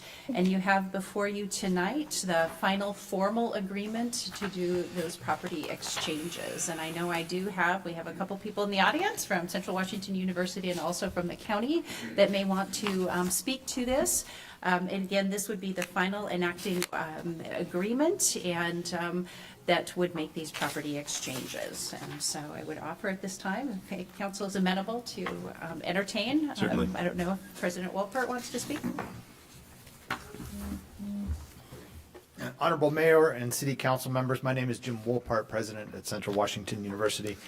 Over the last 5 years, we've been working to elevate collaboration and partnerships across the city, the county, business and industry, the Chamber of Commerce, nonprofits and community organizations, and educational institutions, including creating time and space for seniors to walk safely, something the President didn't know was happening, but is really awesome. We are working to elevate not only business and industry and economic development, but the quality of living and opportunities for our citizens now and into the future. And this land swap is a great example of a win-win for all of the entities. For Central, this hangar, getting control of this hangar is an essential part of our aviation program and expanding the work that our fantastic faculty do with our students in that program. We've also gotten additional funding from the state, which will allow further expansion of that program. And as was said, this is a year and a half or 2 years in the making. I think that we did this right and well, did our due diligence, listened to all the partners to make sure that where we're landing is a good place. Thank you. Commissioner Ray?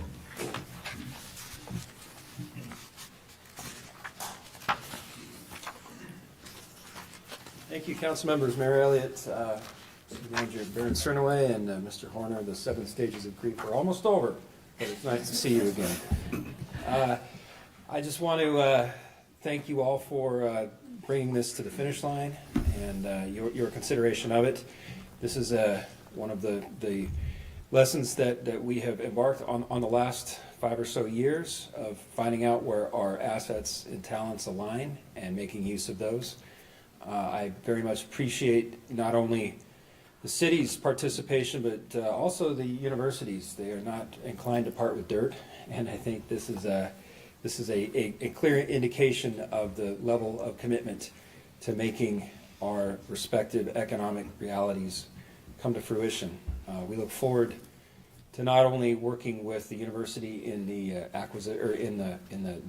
disposal of the hangar for, I think, a very, very good use for the future, but also making use of your asset, this centrifuge building, former incubator, and building upon that into a larger campus of industrial sites. This is an excellent example of what we can accomplish when we all row the boat together. So thank you for this final stages that we are in, and we look forward to closing the deal. Thank you. Thank you. Anybody in the audience wish to speak? Anybody online? Can we get a motion? Mr. Mayor, I move to authorize mayor to sign the Economic Development Property Exchange Agreement between the City of Ellensburg, Kittitas County, and Central Washington University as presented or in substantially similar form. Second. We have a motion second to authorize the mayor to sign the Economic Development Property Exchange Agreement between the City of Ellensburg, Kittitas County. What?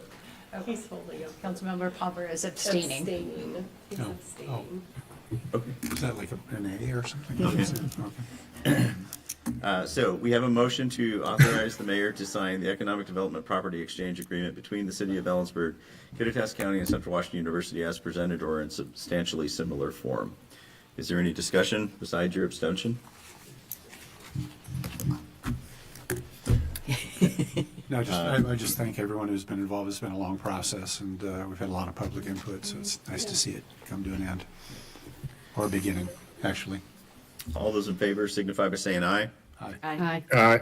I too will vote aye. Opposed? And abstentions. That motion passes. Item 11A is an agreement for professional services for natural gas plan, which would then authorize necessary budget adjustments for the same. And it's page 248 in the packet. Good evening, Council and Mayor. Darren UC, City Gas Engineer. What I have before you is a professional services agreement with Kimley Horn to execute a 6-year system plan. System plan for the gas utility pretty much includes modeling capacity based on anticipated growth. They look at basically the state's population trends, and they'll take that. We'll provide some information to specific areas in town where growth has been expected through pre-apps, through community development. We'll look at commercial and industrial zones. And so they'll take that and they'll basically build out capacity within our regulating stations. The technical pieces of that, which there is quite a bit, is they're looking for overpressurization issues within that, if there is any extra growth. They're also looking at the capacities of the regulators themselves within the stations. There's pilot regulators and there's our main Mooney regulators. They're looking at what those can handle if and when something happens. I like to look at the modeling aspect of this as like an if-then. So this is not a plan where we find out things where let's go build this and see if they come. It is merely a, if this happens, what would our response need to be, if it needs to be anything. And so that's really the model of that. It also provides a 6-year CIP, so that's part of the community development comp plan, is to get our capital improvement plan. This really helps guide that over the next 6 years, so we're not just kind of flying by the seat of our pants, kind of coming up with our own things. This really provides some guidance. That's the bulk of it. There's a lot that goes into it, hydraulic modeling, there's a lot of different things. It's very technical. It's not expected to provide us with how do we grow our system. So that's the meat and bones of it. I'll make this short. One thing I do want to clarify really quick though, because I am in here, it says that there was a recommendation by the Utility Advisory Committee to basically forward favorably to you all. I want to make a clarification though, because within that meeting, Jeff, the chair, asked the question of what happens if we don't do this? I immediately respond, we'd be out of compliance. I would say that that's an incorrect statement. I went back and looked at where that compliance would land. We've been doing this every 6 years, like the water utility, the sewer utility, the power utility. 6-year system study is very common amongst utilities. There's no regulatory requirement. There's a lot of requirements built into it. But there's nothing specifically. There's a WAC for sewer, there's a WAC for water. Power and gas have pretty much just followed those same models and done it themselves. It's a benefit to the utility, but that was an incorrect statement. I don't know if that would change Delana or Nancy's recommendation, but I just wanted to make sure there's a clarification there within that. So with that, the suggested action is to authorize city manager to execute the agreement to move forward with our system plan. Okay, council, is there questions of staff? Okay, hearing none, anybody in the audience? Yes, sir.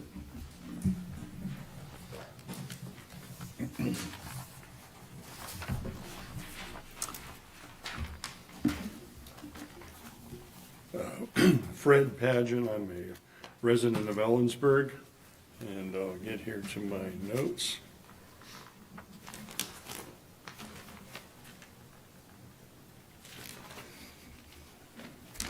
I think it's perhaps premature for the city and any hired consultant to develop this study at this point.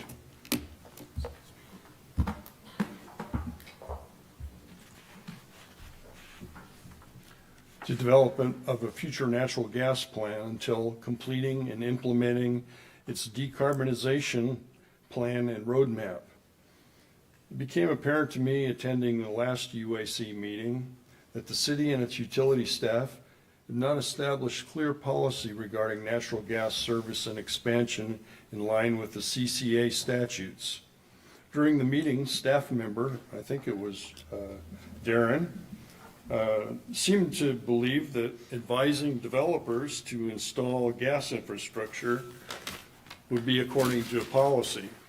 Councilperson Lilliquist commented that the city should stay neutral, while Councilmember Palmer supported the staff by talking about a future in which the city would have to tear up city streets to install new gas lines.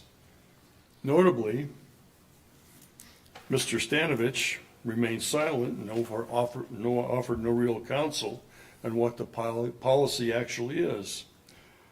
Commenting later in the meeting on Megan Anderson's entry that a balanced natural gas system plan should address decarbonization, a citizen UAC member stated that the utility faced a conundrum, a problem that has no solution.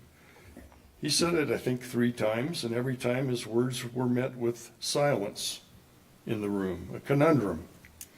Does not appear to be a plan or policy to take decarbonization into account in projecting a future direction, and therefore it would be unwise to spend resources until that policy is made clear for all, including ratepayers who would bear the brunt of hasty planning.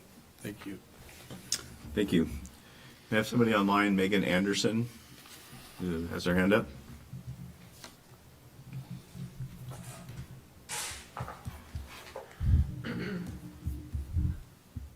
Megan Anderson, Ellensburg, speaking for myself. Greetings, Council. Thank you for bringing this topic forward for further discussion. The Kimley-Horn 6-year gas plan isn't included in the agenda packet, and I think that's important. Has the Council had the opportunity to review it in full? On page 5, under Task 3, Natural Gas Comprehensive System Plan, the contract includes a section titled Growth, which includes 2 expansion project options, cost estimates, and modeling. If we're modeling growth scenarios, then we're planning for increased gas demand and new capital investments. For example, if a customer requests service outside the current service area, then this growth planning positions the city to provide that service. Supporting all of this thinking is Washington law, which is often interpreted to require municipal utilities to provide service upon request.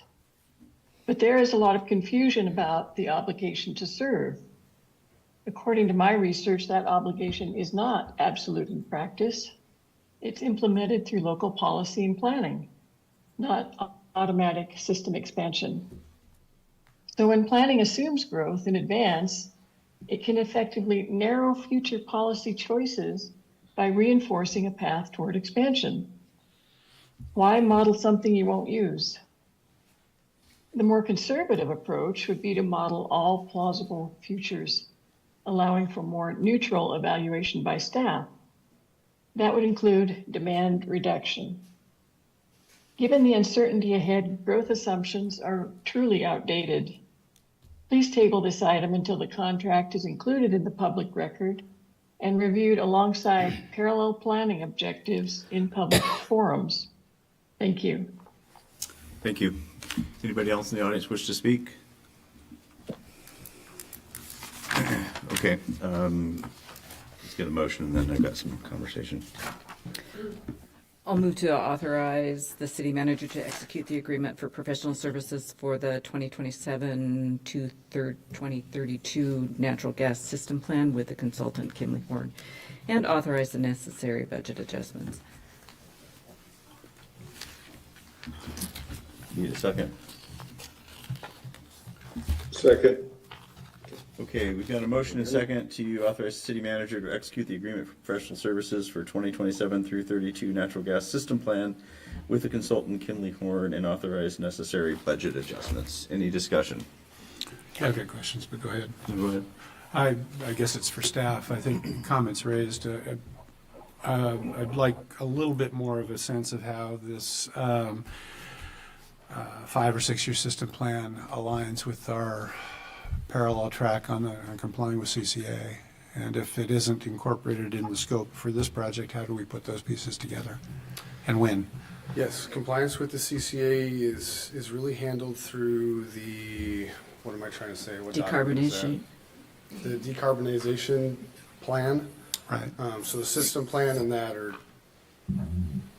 parallel, they're not joint. I don't know if anybody wants to speak to that a little bit. Buddy Stanovich, Energy Services Director. I think your question, David, this is an engineering system plan for the gas utility that looks at pressures and whatnot. It does not incorporate the aspects of what we're calling the decarbonization plan, which we brought up at the UAC. We are planning to do down the road. We don't have the capacity to fulfill it right now. I get all that. I get the system up maintenance and upgrades. But when we talk about projecting, as it says in the staff report, evaluating or essentially talking about existing and potential gas loads, does that not intersect with demand calculations at some point based on some set of assumptions? Yeah. I mean, I'm simplifying it, but I mean, it's hard to imagine that you can do these two completely in isolation. When you're talking about demand, I'm talking about demand specifically. Right. So what this is going to look at is the gas system adjust for potential future growth, if any, and determine what needs to happen if we were to assume that growth. But it's not saying that, It's not saying we're planning for more growth, we're just whether we have the ability to accomplish it or and what would accommodate need it. to take place to accomplish that, if that came. Did that answer? I think, yes, it does. Thank you. Go ahead. So I guess just clear, I mean, it was clear to me that nothing happens in terms of implementing this plan if the growth doesn't come. And I think that we need it in part for our 6-year capital improvement plan for the comp plan. And the comments that Fred made, we did have that discussion, and I do think that the council needs to have a discussion about energy policy and what our direction is. I know that Darren I understand that Darren's recommending, while the street's torn up, while you're building a subdivision, it's easy and cheap to put those pipes in. But what I don't understand and what I've asked for is, what does that do? How much does that cost to maintain that over time? Whether anyone takes that gas or not, what happens? I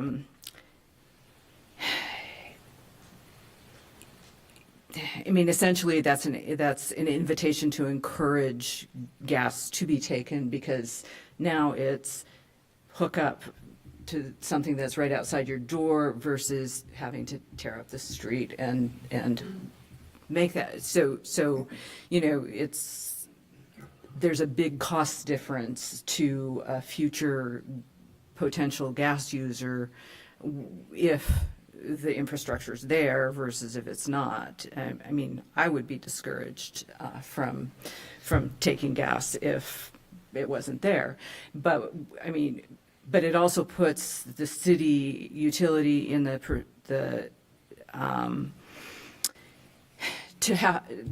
position of having to maintain that gas line to the new development sort of in perpetuity, whether or not anyone takes gas from it. So, I mean, I guess it can be decommissioned, but anyway, I think we need a much bigger discussion, and I think that comes with the decarbonization plan.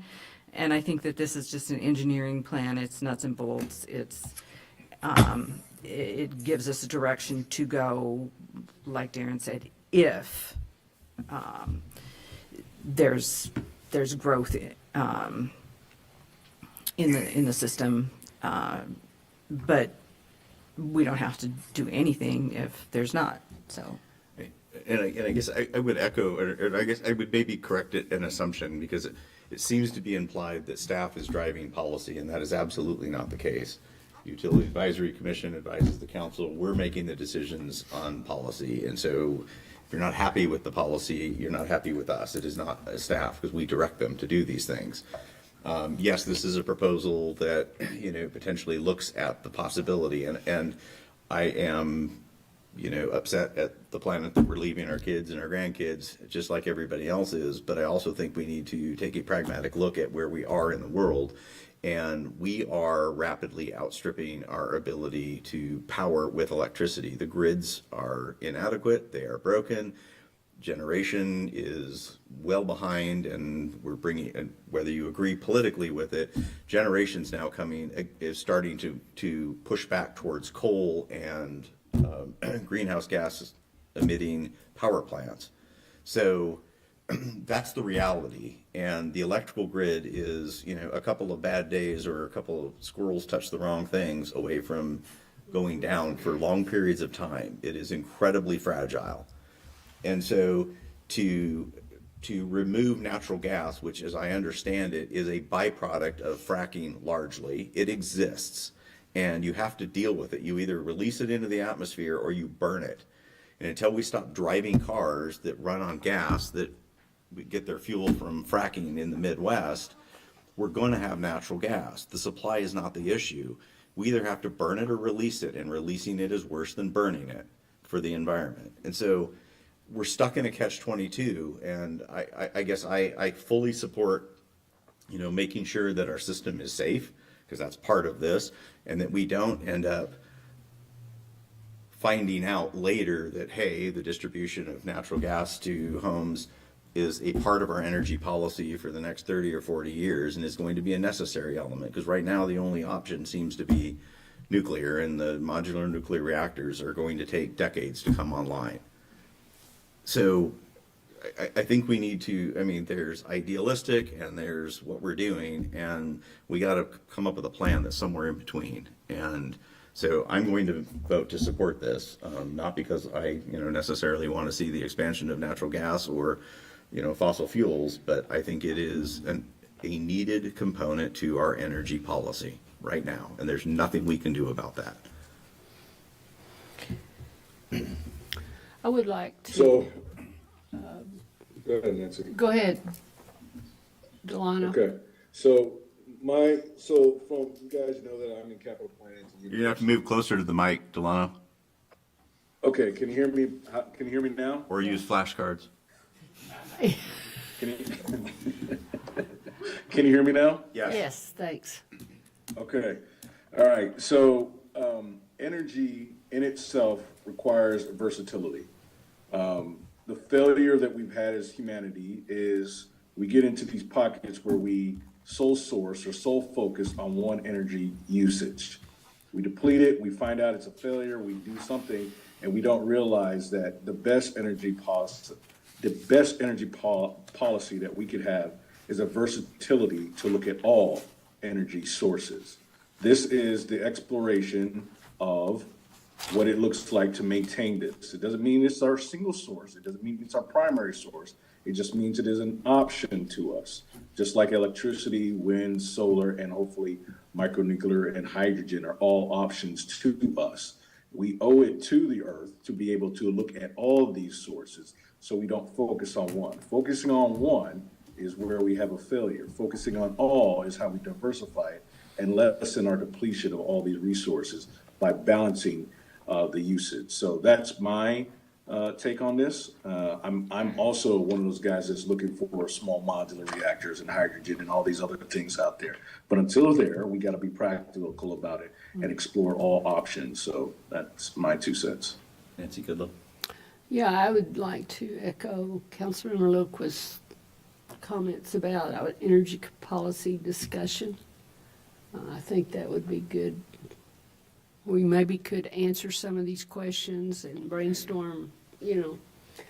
I think that would be great. I'd like to see that happen.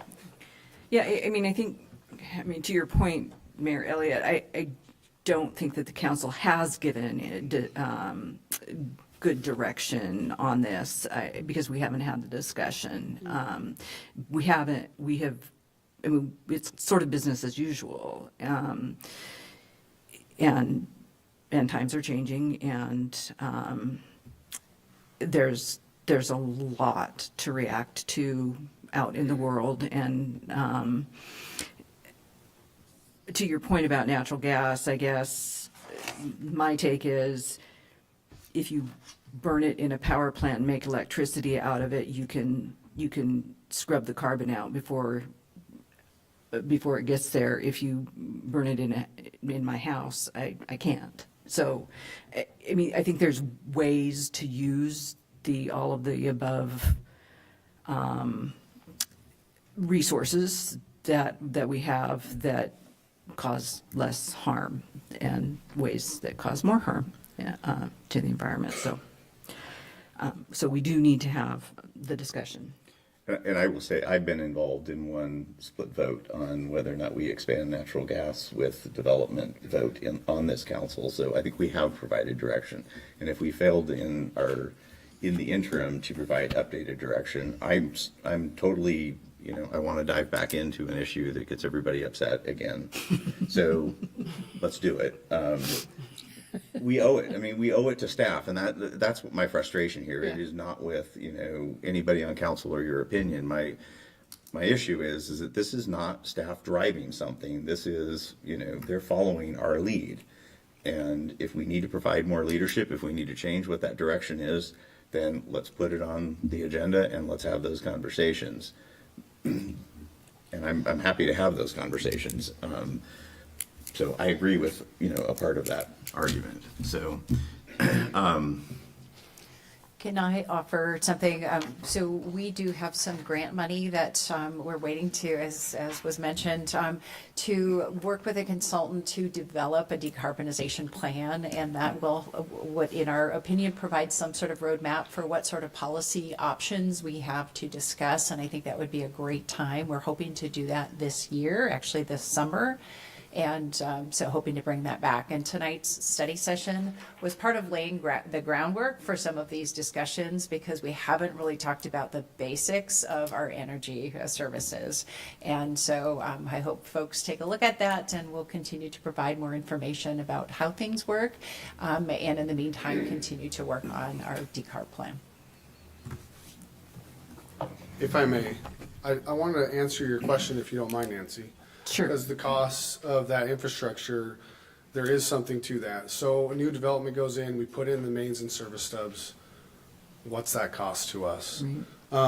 So the cost, our stubs are usually 1 foot behind sidewalk is where our stubs end. So that cost is going to be the installation, and then the maintenance of that is going to be leak survey only. That's going to be it. In leak survey, we use remote methane detectors. The guys can just walk down the road and shoot a laser, and that's how we do leak survey. So high technology, so minimal cost. Where the cost that you're thinking is going to be when we extend that to the home, we now have corrosion survey, extended leak survey, meter maintenance, ERT maintenance, all the above. Those costs are going to be built into that meter fee. So that's why they pay that daily fee, and that's what pays for that maintenance. So yes, there's a minimal leak survey fee if no one ever hooks up. That is true. But then if someone does hook up, which that's their choice, they're covering that maintenance of that service through that meter fee. Thanks. and on a personal note, according to my solar installer, I have the largest solar system in Ellensburg. And I wrote a Good lot job. of big checks. Yep. Okay, we had a motion and we had a second to execute the agreement and authorize the city manager to sign the agreement for professional services for natural gas system plan and authorize necessary budget adjustments. Any further discussion or any further? All those in favor signify by saying aye. Aye. Aye. Aye. Opposed? That motion passes. Manager's report. All right, thank you. Good evening, Mayor and Council. Heidi Barron-Cernaway, City Manager. A number of items in the manager's report. Just a reminder, this week, on the 11th, starts the opportunity for folks to take a free trip to the transfer station. And so we have cards. Folks should have received those in their mailbox if you are in the city of Ellensburg. If you didn't, you can call our Public Works Department and we'll make sure to get you connected. Also, we do offer a free delivery service, essentially pickup for those who might not be able to transfer themselves for health reasons. We also have designated or outlined 6 different Coffee with Council dates, and I think I sent a sign-up sheet down the dais, and our goal was to find locations where people were already gathering, and so I think we have a number of events for Recycle Day, Bike Month, First Friday Art Walk, Touch a Truck, Farmers Market, and Bite of the Bird, sort of throughout the season. So encourage 2 people at each of those. And just to highlight our PROS plan, so Park Recreation and Open Space Plan, we received some feedback from the RCO, which is a state recreation and conservation office, that they were very pleased and they would like to use our plan as an example for high quality work. So well done by our Parks and Rec director and staff, and also our consultants. Friday is the warehouse dedication for fish, and so you all are encouraged. It starts at 10 with a ceremony and then a tour. And then a couple items I would like to ask for. One is permission for the mayor's signature on a out-of-state travel for myself. And so as part of my employment agreement, I have designated for ICMA. We do have budget for travel and training. And I'd like to attend the Transforming Local Government Conference in Dallas. And so request for authorization for that. You need a motion or consensus? Either one would be fine. I have no objections. No objections, and encourage it. Anybody No have any objections. objections? Okay, it's signed. I'm glad it's signed. Thank you. Thank you. And a couple other items. One of the elements you approved tonight was the transfer, property transfer. A future discussion will come before you. We may start with the Affordable Housing Commission about the use of the just over 6 acres that will belong to the city, the highest and best use for economic development and or affordable housing. So we'll frame a discussion for you and bring that back to you at a future date. And then just also a reminder, April 18th, that's the Saturday before your next meeting, there's a downtown cleanup. That's going to be the day of service. That's coordinated with all the downtowns. And so I'm contacting the Ellensburg Downtown Association to participate. And then just a thank you. I think those who didn't pick up hats have a hat. So Ellensburg Academy, we finished our last element with a police department tour, and we had about 20 people, and we spent about 3 hours at the police department. The previous week we're at the wastewater treatment plant. And thank you to all of those who participated in Ellensburg Academy. It was good participation. We got some really good comments back. We'll change things up and we'll do it again next year. So thanks very much. Thank you. Councilmember Thompson. Yeah, I just wanted to call out 2 things. First, I attended the police tour with Heidi. Absolutely fantastic. They did a wonderful job of putting together a series of demonstrations. All the officers involved were very engaged, more than happy to answer questions and dive into discussions. Everybody that was there really seemed to have enjoyed themselves. Everybody was super engaged. I also want to give an applause to Dr. Carr and the Chase program. The members of the Chase program, all C-Dub students, were very involved in the tour and put on a wonderful kind of a guide to what we should look out for our kids, especially middle school, high school, and how we can, prevent kids from going down the wrong path. The members themselves of the Chase program, these were just excellent individuals that I know are going to go on and do some very good things. So strong supporter of that program, and I hope it just continues to grow. And of course, a big thanks to Chief Wade for supporting the program and making it happen with our support. Then the second thing with Easter this last weekend, I hope everybody had a good Easter. I do want to give a big applause to Jansen Farms, just outside city boundaries, but was extremely well attended. Hundreds of kids running around. Probably the highlight was they had 2 goats that were 2.5 weeks old. And so all the kids were just enamored. I know my son Noah was all over that. But, we just want to support our small businesses, not just in Ellensburg, but through the county, just given how unique our county is. So just applause to them. And I'll turn it over to the next person. Councilmember Palmer. Can you guys hear me? Yes. Okay, had affordable housing last week.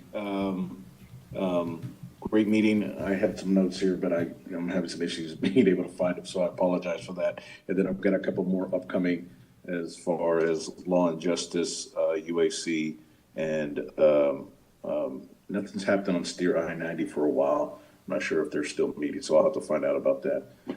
So that's it for me. Thank you. Councilmember Goodlow. Yeah. Met with the Homeless Affordable Housing Commission today, started some specific work on what the commission's going to be very involved, the committee's going to be very involved in the implementation of the plan, the 5-year plan. We've never done that before, so we have an opportunity to do some really good things. It's not real clear what we can do, but we have some ideas how to move forward. My best hope is that we maybe could set up some kind of a system where we could actually evaluate the use of the funding dollars that we're giving to various agencies with the work they're doing on homeless housing, and we've never really had that for this plan. So we'll see how that works out, but I'm kind of excited about, and the committee's very excited about being involved in that. So that'll be something to look forward to. I spent the last week or two meeting with all the members of the DEI Commission and talking about the new direction that we have and brainstorming ideas of things that they are interested, trying to get a sense of their strengths and where they're interested in working and what their skills are. I will tell you that I'm not real pleased with the title of the commission either, but it's hard to capture everything that the commission will be working on in 1 or 2 words. So maybe as we move forward through this year, we can come up with some ideas for a different title that would be better. Also, met with COG. I missed the meeting last week. Rich, are you going to report that? Okay, so I'll let Rich address that. Moving forward with the interviews for the executive director, but he can provide more detail on that. So that's all I have to report. Councilmember Locust. The third week of the month is my busy week. So Transportation Advisory, Public Works is busy with the transit and transportation projects, grants, and the comp plan stuff. For the Environmental Commission, preparing for Recycle Day on the 2nd of May, Bike Month Day on the May 30th, Arbor Day. They're starting to give free trees away today until the 24th. You apply through Public Works. And we talked about the climate and environmental chapter of the comp plan that there's a stakeholders group working on. Utility advisory, we did the cost of service presentation and talked about the natural gas. We all talked about it here. I went down to Richland for the Yakima Basin Fish and Wildlife Recovery Board, and there was a tour of some projects, and I just want to, I don't know if you guys can see. So the blue is the Columbia River, and the red is the Yakima River, the Yakima Delta. That's how hot it is, and fish have to get through this twice, when they're young and when they're going back out to spawn.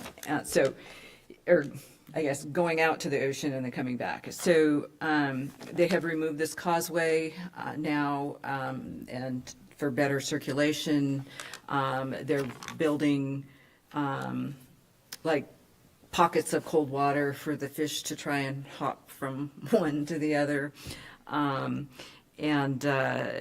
we talked about stargrass removal as well. And we also had a business meeting during which, as I watched the street sweepers go by today, I was reminded one point was that the wear and tear on your tires, if that gets into the water, it kills fish. We sweep it off the streets, so that it doesn't kill fish. So, so that street sweeping's really important for the fish. I also attended an AWC Leaders Exchange. It was for mayors pro tem. I did a welcome. I was on a panel. One thing that I guess was recommended is how can mayor pro tems support the mayors in a more meaningful way than just taking over when you're absent. So I might talk to Rich about doing some simple things, keeping track of things during the meeting that were suggested. So that's all I have. Thank you. Councilman Miller. Had a pretty light week. Our left board meeting was pretty uneventful because although we met, we didn't have a quorum, so it was especially short. Sorry about that, Beth. I was there, but you know. And then Planning Commission this week, and I'm hoping to sync up my time with an interview for reappointment for Planning Commission vacancies, which I'm working with Stacy on. So. I support you being more supportive. Okay, thanks. And we're not giving any crack willows or cottonwoods away, are we? No. Good, 'cause that's what I was dealing with tonight. Okay, COG has been having meeting and special meetings. They have two primary projects. One is a standards of cover for emergency services in Kittitas County. Standard of cover is effectively an objective evaluation of how the agencies are performing. And they have picked up consultant, and they will announce that shortly. And the county is paying that out of distressed sales tax funding, and hopefully will drive strategic planning for fire and EMS agencies moving forward. And the bigger or more pressing issue is the hiring of the economic development director, which has been an interesting process that has been started and stopped. And part of that, again, is the responsibility of COG members, of which Nancy and I are two of them. So they've got a slate of 5 candidates that they're scheduling in for actual COG interviews, and there does look to be some strong candidates. Nancy's going to represent the city of Ellensburg if we can line the timing up in that process. So thank you. Just be aware, Kittitas Valley Fire and Rescue, as all departments in the county, are being audited by the Washington State Survey and Ratings Bureau. That's the entity that sets insurance rates for fire protection or fire insurance. And that's a big deal. It's like taxes if you don't have to pay as much in insurance. And right now, the city of Ellensburg is a 4 rating. 1 is the best you can be. 10 means you have no fire department. And we probably should stand a good chance of being a 3. Around the city is a 6, and then the fire district's an 8A, and that is because they don't have fire hydrants out there, and they can't fix that.